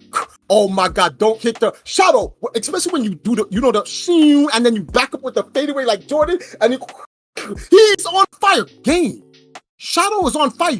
Game. You lost. I don't care what you have, how many quarters you got, who's running next. The person you playing next to, Shadow is on fire. You're done. He's literally Jordan. That's what they made him for. Shadow in Jordan's shadow. That's why they called him Shadow. They didn't give that to no other player. They gave that to Scottie Pippen. You can't put the shadow code in on no other player. You definitely can't put it on no bum ass Starks. Yeah, fight me. Fight me. Yo. But I can't say nothing about John Starks, man. No, John Starks wasn't a bum. He wasn't a bum. He got cold when he needed to be cold. Oh gosh. Charles Smith was a bum. I'm not gonna diss Starks like that. Charles Smith was a bum. Charles Smith was a bum. Starks was okay. He was missing them shots though, but Charles Smith, he was a bum. When no one's taking the shots, you got the green light, B. Do it. A shot take, you don't know what's going to go down. What if them shots started going in? John Starks would have defeated Michael Jordan. We be talking about exactly. If shots dropped, John Starks would have defeated Michael Jordan. So pull him. I'd rather him take it and miss than not take him at all. Scared ball. A lot of these are scared. 100% of shots you don't take. Exactly. But if that was Del Curry on the Knicks, if it was a spliff, we'd all be high. So if Abdul Rahim from the Denver Nuggets was on the Knicks, your man Jordan would have got fucking cooked because that was Jordan's kryptonite. And don't even smile. He fucked him up. Yeah, that Muslim fucked Jordan up. Fuck out of here. Remember, Jordan had a couple of weak kryptonites in the league that just didn't. They were on the wrong team. They were just on the wrong team. He gave some cookies. He was cooking his ass. Jordan hated him. Jordan really hated him. And that's why Pippen said what he said when he was like, there's an interview Pippen did. It's just recent. Pippen was crying in the interview when he was talking about The Last Dance against him. And he's talking about his book. Pippen was talking normal, but you see tears running down Pippen's eye. And Pippen has said, it's just funny how people want to pick me this life. When for all that time in Chicago, I did all the dirty work. And that bothered me. That bothered me. Jordan didn't have to do that to me with The Last Dance. There was no need for Jordan. Craig Hodges, John Paxson, Steve Kerr, what's this guy's name? Forrest Grant. A lot of guys was like, Jordan did not have to do that. There was no need to even put that in there. I know you want to show the flaws of Pippen. You want to show the flaws of Pippen, show the flaws of yourself. And Jordan, he went light on showing the flaws for himself. I know a lot of people ain't look at me as a bad guy. Saying that with a preface, Jordan, isn't fair. You know what you could have said? I understand what Scott was. He's being treated bad, and Pippen had to start looking out for himself. There was no guarantee he was going to win the championships. So I'm not mad at him what he did. I'm mad at the organization, what they did to him, for all the work that he did. So even though he was out of the game, Jordan could have said more to lessen the blow. But Jordan just put it out, and he let ESPN and all those stupid motherfuckers from Undisputed and what's that dumbass Max Kellerman and Stephen A. bitch-ass Smith and First Take. Damn.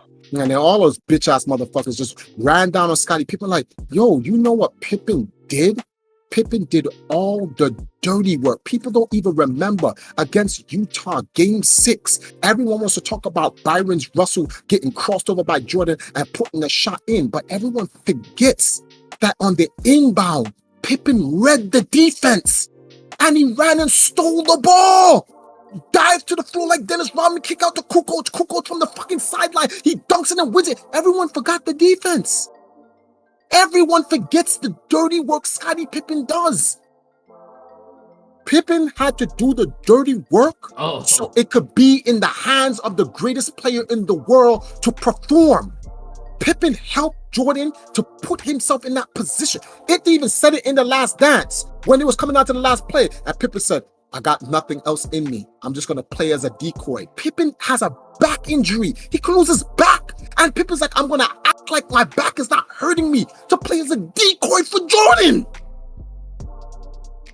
Everyone's forgetting this. Everyone forgets this. When he defended against Magic Johnson, everyone's forgetting these things. You got to understand. That's why Pippen cries, because he's like, so when we were playing and we won the three-peat before The Last Dance, oh man, Scottie Pippen is the man. He's a three-peat and blah, blah, blah. And all these NBA analysts, he has top 50 players. The Last Dance comes out. Pippen is this evil villain who wasn't really shit. Kukoc was better than him. Pippen's been busting Kukoc's ass from the Olympics to fucking back. But they try to put people are looking at Pippen like that though. Oh my man, then you're not watching. Then you're not watching ESPN and First Take. My man, fucking. I gotta watch certain words I use. I can't use certain old words. Bitch ass Isaiah Thomas, fucking Zeke, talking all this shit. Right? We know Zeke though. Come on. But Zeke is gonna say. Zeke is gonna sit there and be a double standard. Jordan can say you don't want me on the team, but Scottie Pippen, well, fuck you, Zeke, because you wasn't on the team and Pippen was. Bitch ass, fuck you. How you want to talk all that shit? Like, yeah. But Scottie Pippen? Who you? He's a gold medalist. That's who he is. And a 6-time world NBA champion. So fuck you. Talking all of that shit. And then I'm disappointed in Grant Hill, laughing it up and yucking it up with him. And Reggie Miller.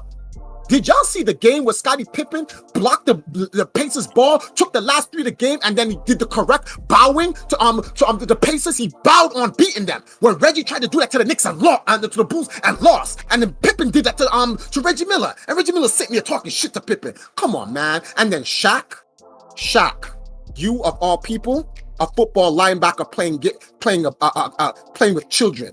Oh, I'm one of the greatest 50 players. My man, you're playing with kids. Fuck out of here. You couldn't shoot a free throw to save your life. You talking shit about Scottie Pippen? Like, you're not even the top 5 center of all time. There's 5 other centers that can shoot the fucking ball.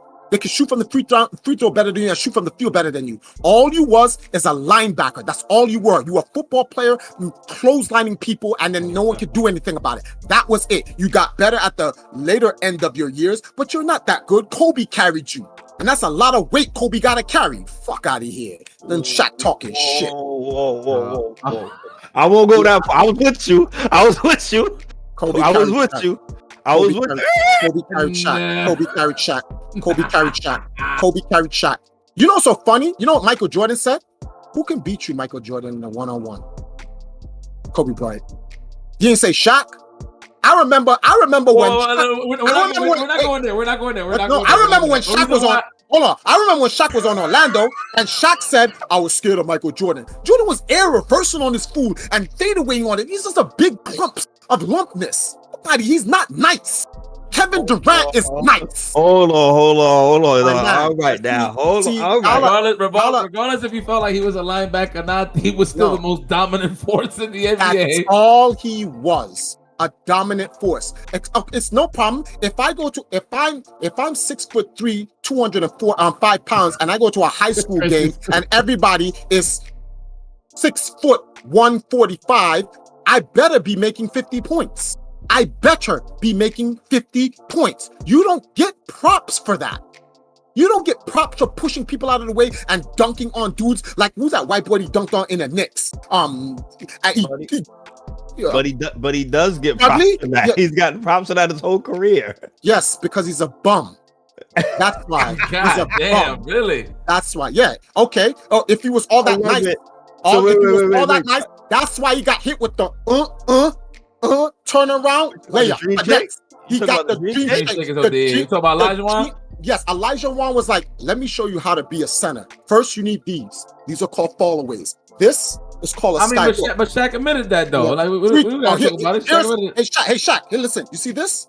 That's a free throw. It's free. You're supposed to make them. That's why they're called free throws. Look, you don't have to dunk the ball. You can. This is called a layup. Here's a finger roll. This is called passing to your teammates. You know what Shaq does? Yo, Kobe, lob it to me. Oh, you got to Kobe. And Kobe's like, you bum ass nigga, fuck out of here. Oh, I bet, yo, you ain't that nice, Kobe. Drop 50 points on me on your retirement game. 60. Fuck out of my face. Who you talking to? Hold on. Humor me for a minute, though. Who are your top 5 centers of all time? Number 1, Wilt Chamberlain. Okay. Wilt Chamberlain was a specimen. But you can't preach what you was just preaching about Shaq, though, when Wilt was a man amongst boys also, though. Wait a minute. No. I'm with you with Wilt. I'm not against you with Wilt. I can kill that. I can kill that. Go, everyone, look on YouTube, look up Wilt Chamberlain archive 4K in color. They broke down Wilt's entire game. They said Wilt could have been just a dominant player, but Wilt had the finger roll, he had the hook, he had the fall away jump shot. He had so many games. One time there's like, all you can do is just score. He led the league in assists in 1 year. Yes, he did. Yes, he did. My man. I'm with you, Will. My man averaged a triple double with blocks. Yipes. I want you to understand this. He averaged a triple double using blocks, not assists, points, rebounds, and blocks. But to be fair, he was definitely a man amongst boys. He was diverse. He was diverse. What he's trying to show is was Wilt in the ABA? He was in the ABA? At ABA into the NBA. But what I'm saying is this. Wilt, the point I'm trying to make with his diversity is if you brought Wilt into the modern era, which they did, and he won a championship with the Lakers in the modern era where there were other big men. He has a set of tools in his arsenal so he doesn't get his ass whooped like Shaq got by Elijah Wan. That's the point I'm making. Shaq was one-dimensional. So Elijah Wan's like, oh, you just a brute. Okay, I got you. Oh, yo, look at this. Shaq kind of admitted all this, though. He knew that. That's why which is why he shouldn't be talking shit. That's the point I'm making. How dare you talk shit to Scottie Pippen when you're one-dimensional? Okay. That's my point I'm making. You can't be talking shit to Scottie Pippen and you're a one-dimensional dude. Like, come on. So let me get to the rest of the top 5 centers. So you have Wilt Chamberlain, Wilt Chamberlain, and I would say Wilt Chamberlain and this one center is tied for first. Because I don't want to disrespect the great Kareem Abdul-Jabbar. We're not gonna do that, right? Okay. In terms of, I got Kareem over Wilt though, but it's interchangeable. 1 and 2, interchangeable. It depends. That's an argument you can make, right? But they're 1 and 2, and you can argue that. After him, someone who's a power forward who can play center, he did play center because he played against Wilt Chamberlain and he got 11 championships. Bill fucking Russell. Get the fuck out of here. Are you fucking killing me? Then you have Olajuwon, and then I'm gonna put this motherfucker over fucking Shaq because he's better than Shaq, and we all know it. Tim fucking Duncan.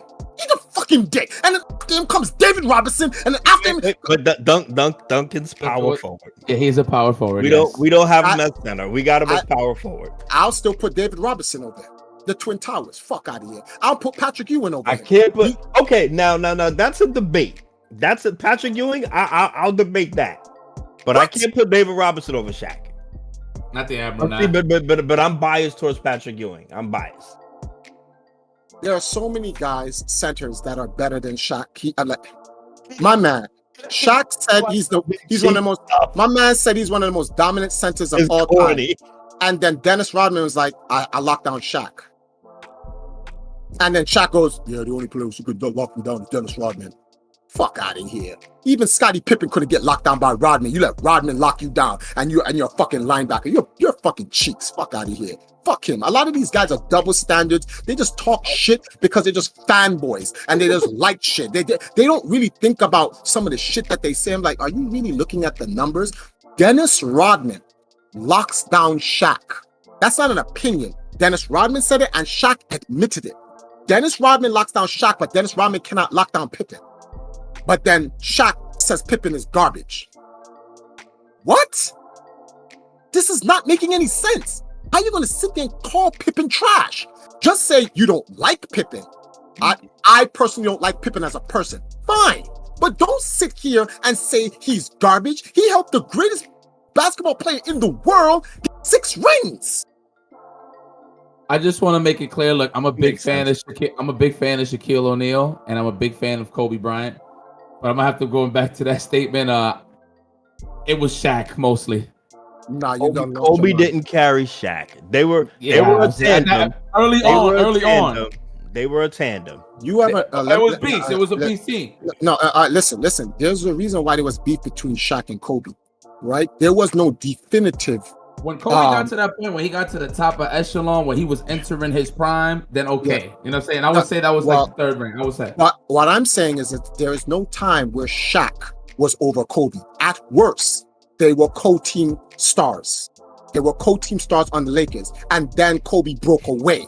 What do you mean there was no time when Shaq... Name one. On the Lakers, when they were both teammates? When... Shaq was always over Kobe, right? But rightfully so. Kobe was still coming into his own. Yeah, but Shaq was above him. It was Shaq, man. I just reminded, when Shaq was over Kobe, did they win a championship together? Yes. What year? The 3 times Shaq won the freaking Finals MVP.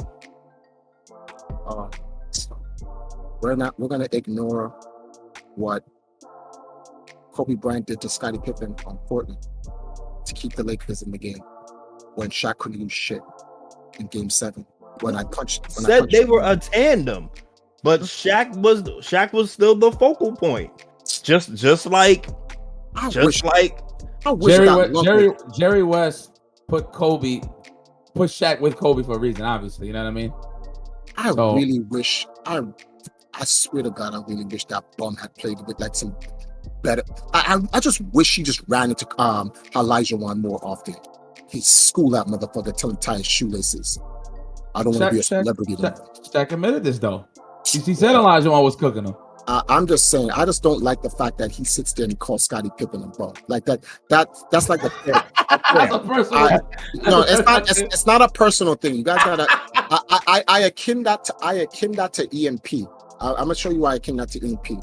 That's like Duck saying Sanford's a bum at Marvel. Because he's not Justin. I'm like, Duck, you nice, but like, come on, man.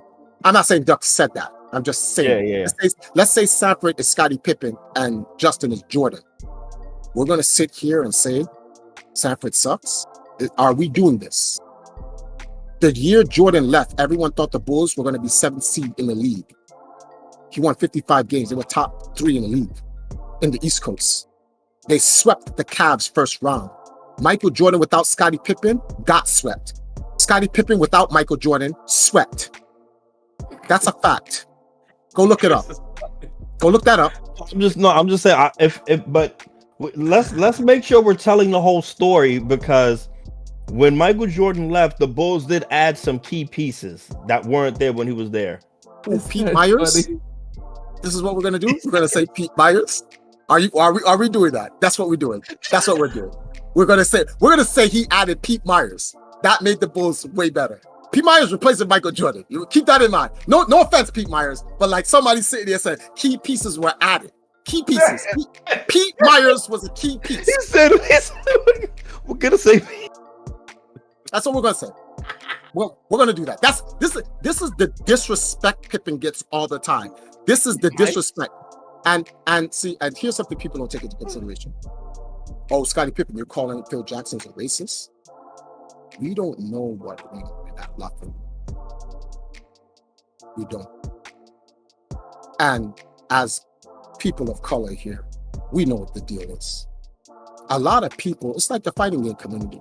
There's a lot of fucked up shit that goes on in the fighting game community. Some of your greatest heroes have done some wild shit, and you're like, he did that? It's human error. Yes, he's not fallible. I wouldn't put it past Phil Jackson. Remember what he did to Kobe?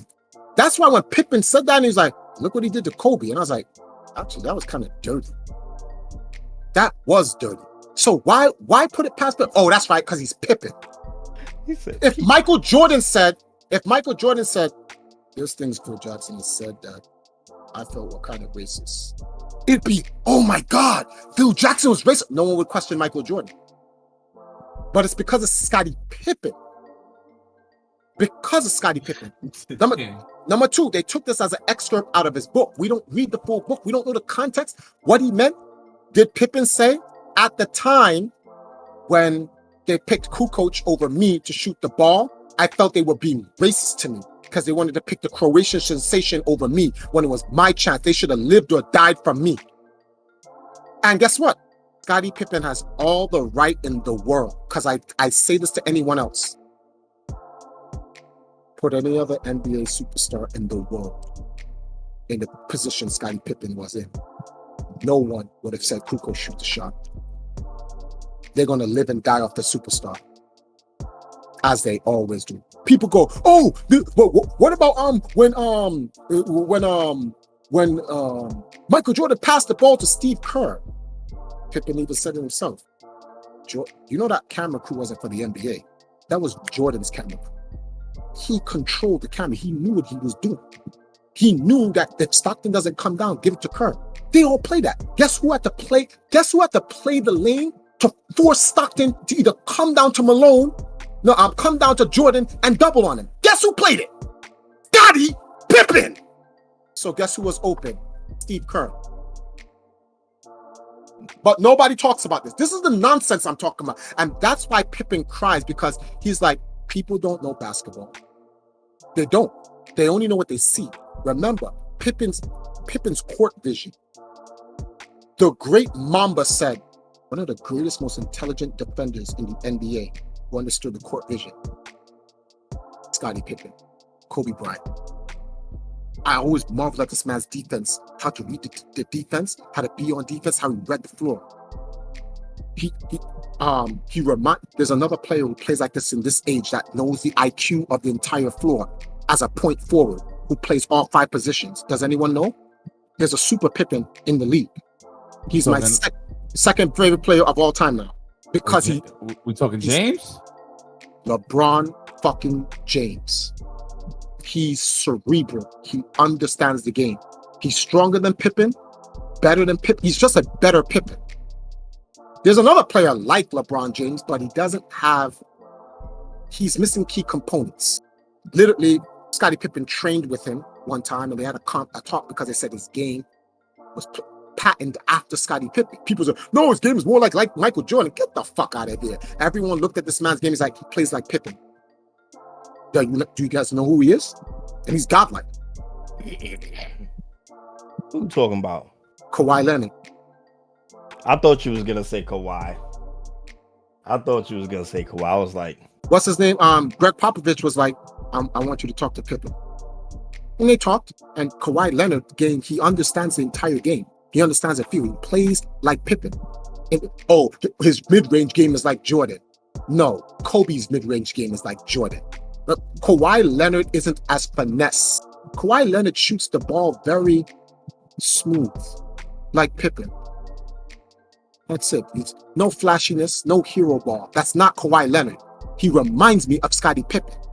And in that year, when he won in Canada, they compared his stats to Scottie Pippen.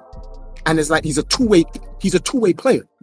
Name another two-way player. Scottie Pippen, who invented point forward. Scottie Pippen. I don't understand how people can sit here and say he's not one of the 50 greatest players in the world. My man invented a sixth position in basketball that does not exist. With Scottie Pippen, there are 6 people on the floor. There's 6, not 5.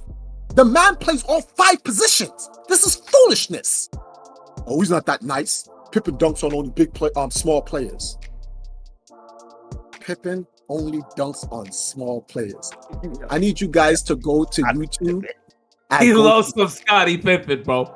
Go to Yo, let me tell you Scottie. something. Come on. respect the passion, bro. I fuck with this. So look, again, we dealt with this in the crib. You know what I mean? And when we say dealt, meaning with all open arms, we welcome these arguments, okay? Let's move on. Let us move on. We've done enough Scottie Pippen. Let's get back to the arc. That's what everyone's here for. All right, sorry, guys. So before we continue, do you want to cut this off now, Chris? You want to tease this? Or you want to continue forward? Go 20 more minutes. 20 more minutes. Yeah, let me catch, because I want to get us up to the end of the second dynasty. So Proceed. In the third one, we can do this. Okay, so Proceed. Right? So, as you guys already know, we're talking about everybody in the arc and how we survived. And we moved from arc 6 to the God's arc. The God's arc was a final place for us. This is where we came out of the blizzard of 2011. There's a lot of problems. Red had nowhere to go. A lot of people had nowhere to go. This is when Persia was moving from Texas to come down to permanently stay in New York. She needed a place to stay. And the God's arc was, I got to give props to this guy, although he choked the shit out of Smooth Snow. Smooth Viper, but Peter Pappas, Afghan. Damn, all the files is out, huh? Those shits is like, yo, the fucking the file door, the cabinet, that shit is just wide open. So I want to. I'm just gonna briefly. We don't have to explain it. We don't. Matrix. Do you want us to explain? It's better. We don't have to talk about this. Nah, I don't think so. You don't think so? That shit is long forgotten. We don't need that. We don't need that. Can I just, because I don't want people to get the wrong idea. I want no. Cabinet? I'm just gonna preface this. Okay, so there was an incident in the fighting game community where an Afghan veteran served the country, military vet, choked an actual player, which Big E. We was gonna smoke him, mind you. Not with guns, but we was looking for that man. They want to jump him, and me and Matrix had to escort him out because Peter had his military knife on him. And if you got the reason why we were moving Peter was like, get out of here, go. As big as Big E is, I can't take Big E over a Gulf War veteran with his Rambo knife. Yo, what the fuck? How did we end up over here, B? Matrix, am I lying? Am I lying, Matrix? From Pippen to wartime. From Pippen to wartime, for real. These are the crazy things that go on in the FGC. So he got mad at him because he sponsored Smooth Viper to go to the tournament. And Smooth Viper told him he was going to pick his team. He's going to stay with his team. and he promised Peter Piper said he's going to stay with his team until he won. And we found out the night before he made it to top 16. So we said, oh shit. And Peter said, you want to go up to the tournament Triforce? I said, sure, I don't mind. And he brought me up there. And Smooth Viper decided in the top 4 to switch from his team. And Peter lost his cool. I think he said, Taliban! And he just saw Smooth Viper tried to choke him, and Big E came and flung him. What the fuck are you doing? And big commotion. Peter, Actually, who flung it? It wasn't Big E.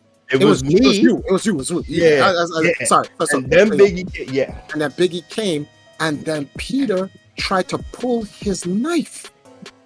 I'm not talking about some Crips and blood knife. Like, you remember Crocodile Dundee? That's not a knife. That's not a This knife. is a knife. This is a knife. I was like, I said, Peter, you gotta go. I said, this will not end right. He's like, come after me. I said, Peter, calm down. We're in a video game tournament. We're not overseas. We're in a video game tournament. And he said, all right, you want to calm down. And me and Matrix escorted him out. We had to apologize to Biggie. Smooth Viper let it drop because he was like, the fuck, that was wild. He went through a PSD moment. My thing was like, oh my God. You know, the sad part of this whole thing is this. He could have killed people there. And he could have gotten away with it. He could have literally called PSD. The United States military is going to say, so wait, what's going on? One of our veterans stabbed somebody? Yes. Where? At a video game tournament. PTSD, Oh. yep. Yeah, fuck these guys. They're going to take their role. Like, fuck these little kids play video games. What happened? You know, this guy, he got me angry, and I just started, I grabbed and choked him, and a bunch of guys jumped me. And what did you do? I went for my knife. Well, Your Honor, that have been it.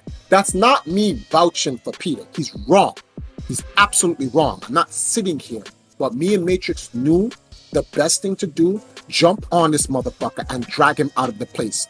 Any other option would have been a bloodbath. And I am not trying to get killed.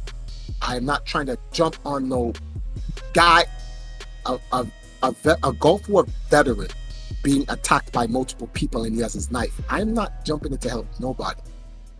I don't fear nobody, but I'm not stupid. So I was like, we're going to get this motherfucker out of here because this shit's going to be a problem. So that got squashed, and he apologized to Smooth Viper on the side and the whole night. But to give props where props is due, the man literally bought us the God's Ark.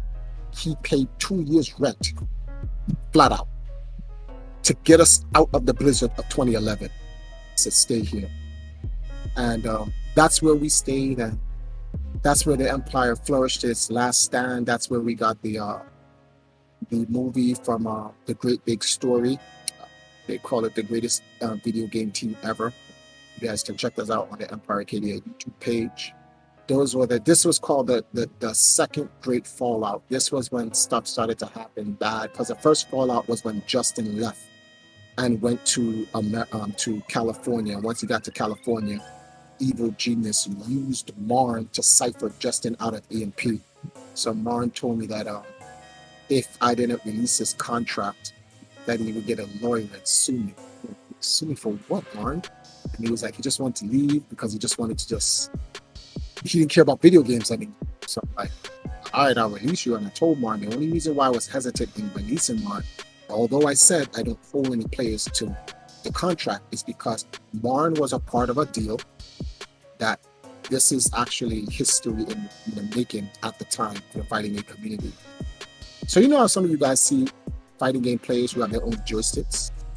Did you know that Empire Arcadia was the first esports team to get its own fighting game joystick by Camp, which is now 8-arc? Camp is now 8-arc, right? I think it's still Quamba. Still Quamba? Okay, yes. I'll make sure it's not the same. And so they made a joystick, and they were going to make the joystick was actually supposed to be made for Sanford. That's what Campbell wanted to do. They wanted to make a joystick just for Sanford, because they saw Sanford at what was that tournament in Queens by the N train? Spooky ran it. I ran my Battlefield Arcadia, and Spooky ran Gamepad? Yeah, Gamepad. But what was the tournament that Spooky ran? Was it Big 2? Was it No, Big 2 was Guard Crush? Guard Crush? Guard Crush. There you go. Your Guard Crush. Yes. So this one, Spooky was running Guard Crush here at Taro, and they saw Sanford. Sanford spoke to me, and I made a deal with the Chinese representative from Canberra, and I said I don't want to make a player stick because I wanted to leave a legacy, and I didn't want the legacy to be any one player. No offense to Sanford, it wasn't about taking something away from Sanford. It was about rewarding us all as a team because we all chipped in.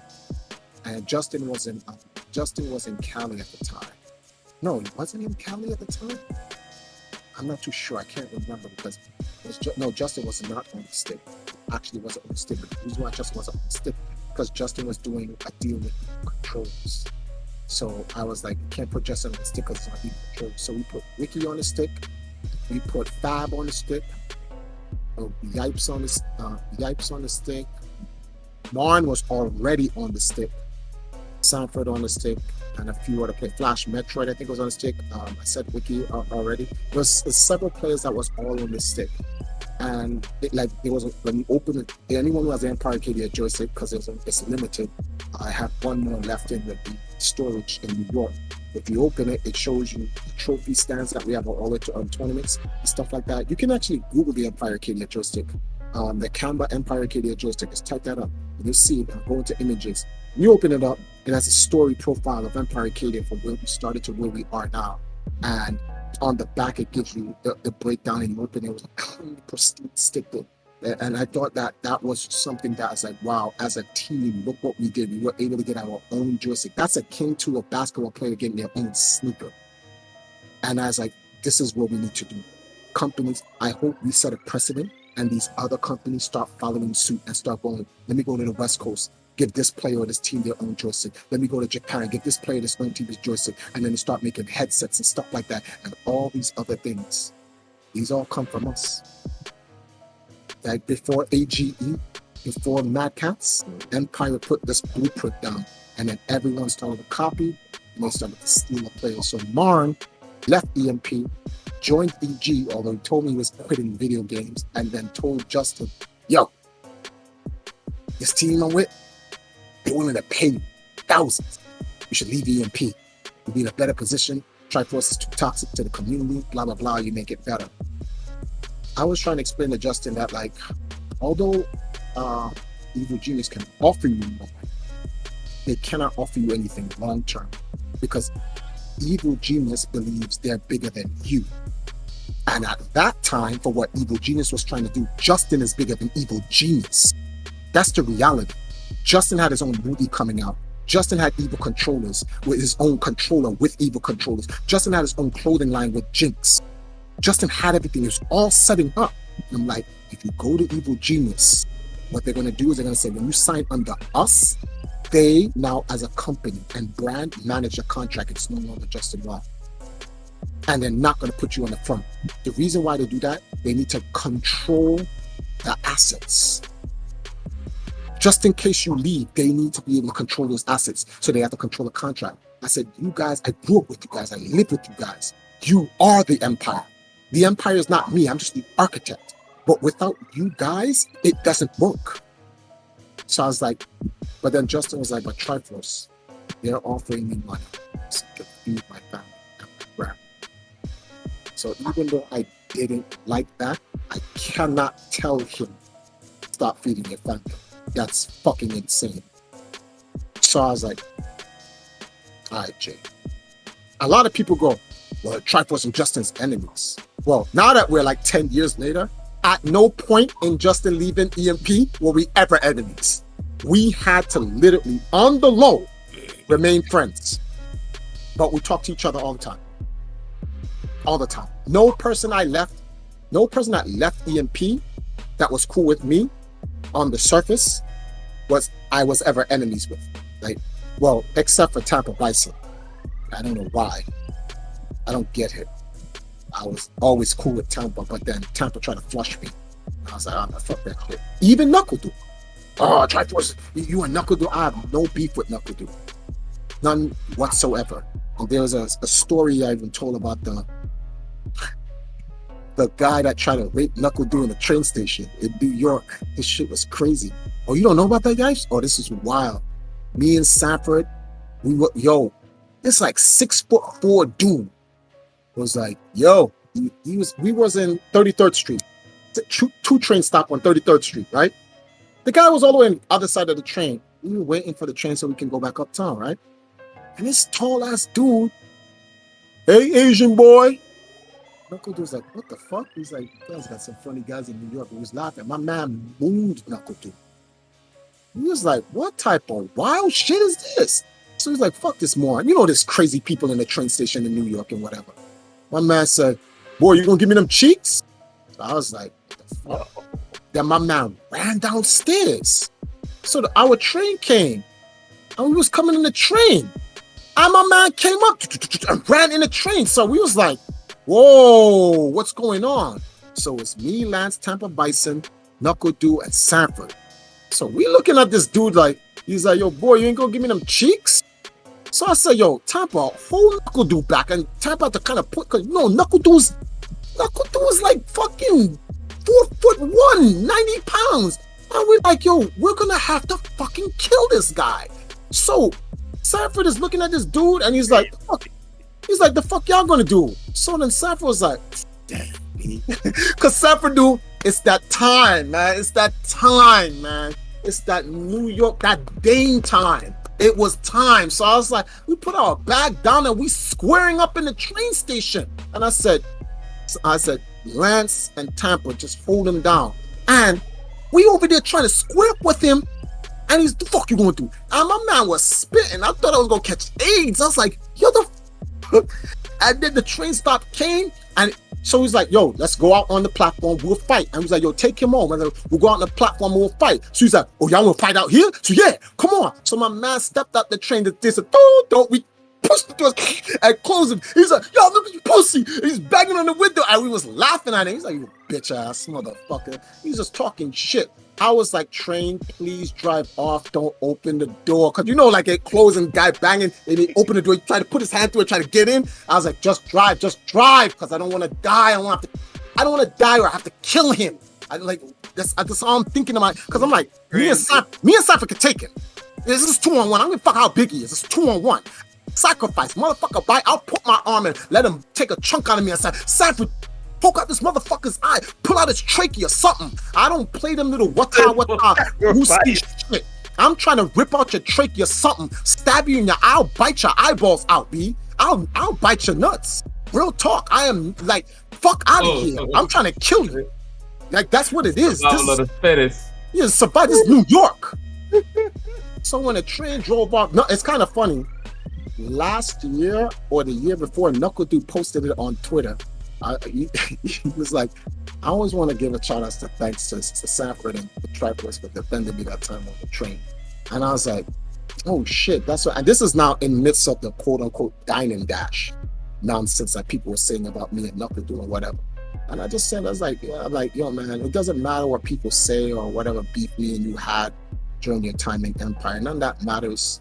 We're just not gonna let some fucking pedophile guy try to fucking rape you in the train. We'll fucking murder this guy. This is what it is. So that's how I always saw the members in EMP. And in hindsight, all that time we served until 2013 when we got evicted from that place, the God's Ark. This was called the second fallout now. This is when Yipes, Sanford, Persia, and most people, the second fallout was a devastating fallout. This is 2014. This is literally right before Evo. And the guys was like, yo, they're going to just play this last Evo out for EMP, and that was going to be the end of it. We're going to stop you right there. We're going to leave them with another cliffhanger. This is going to conclude the second part to the Triforce Game Master, ladies and gentlemen. You're going to have to tune in next week to hear more of the story and this great episode. This is the No Frillz Podcast signing off. I'm Chris Matrix. IFCYipeS, man, Boy Mendoza. And Triforce Game Master. Thank you so much, guys. Peace.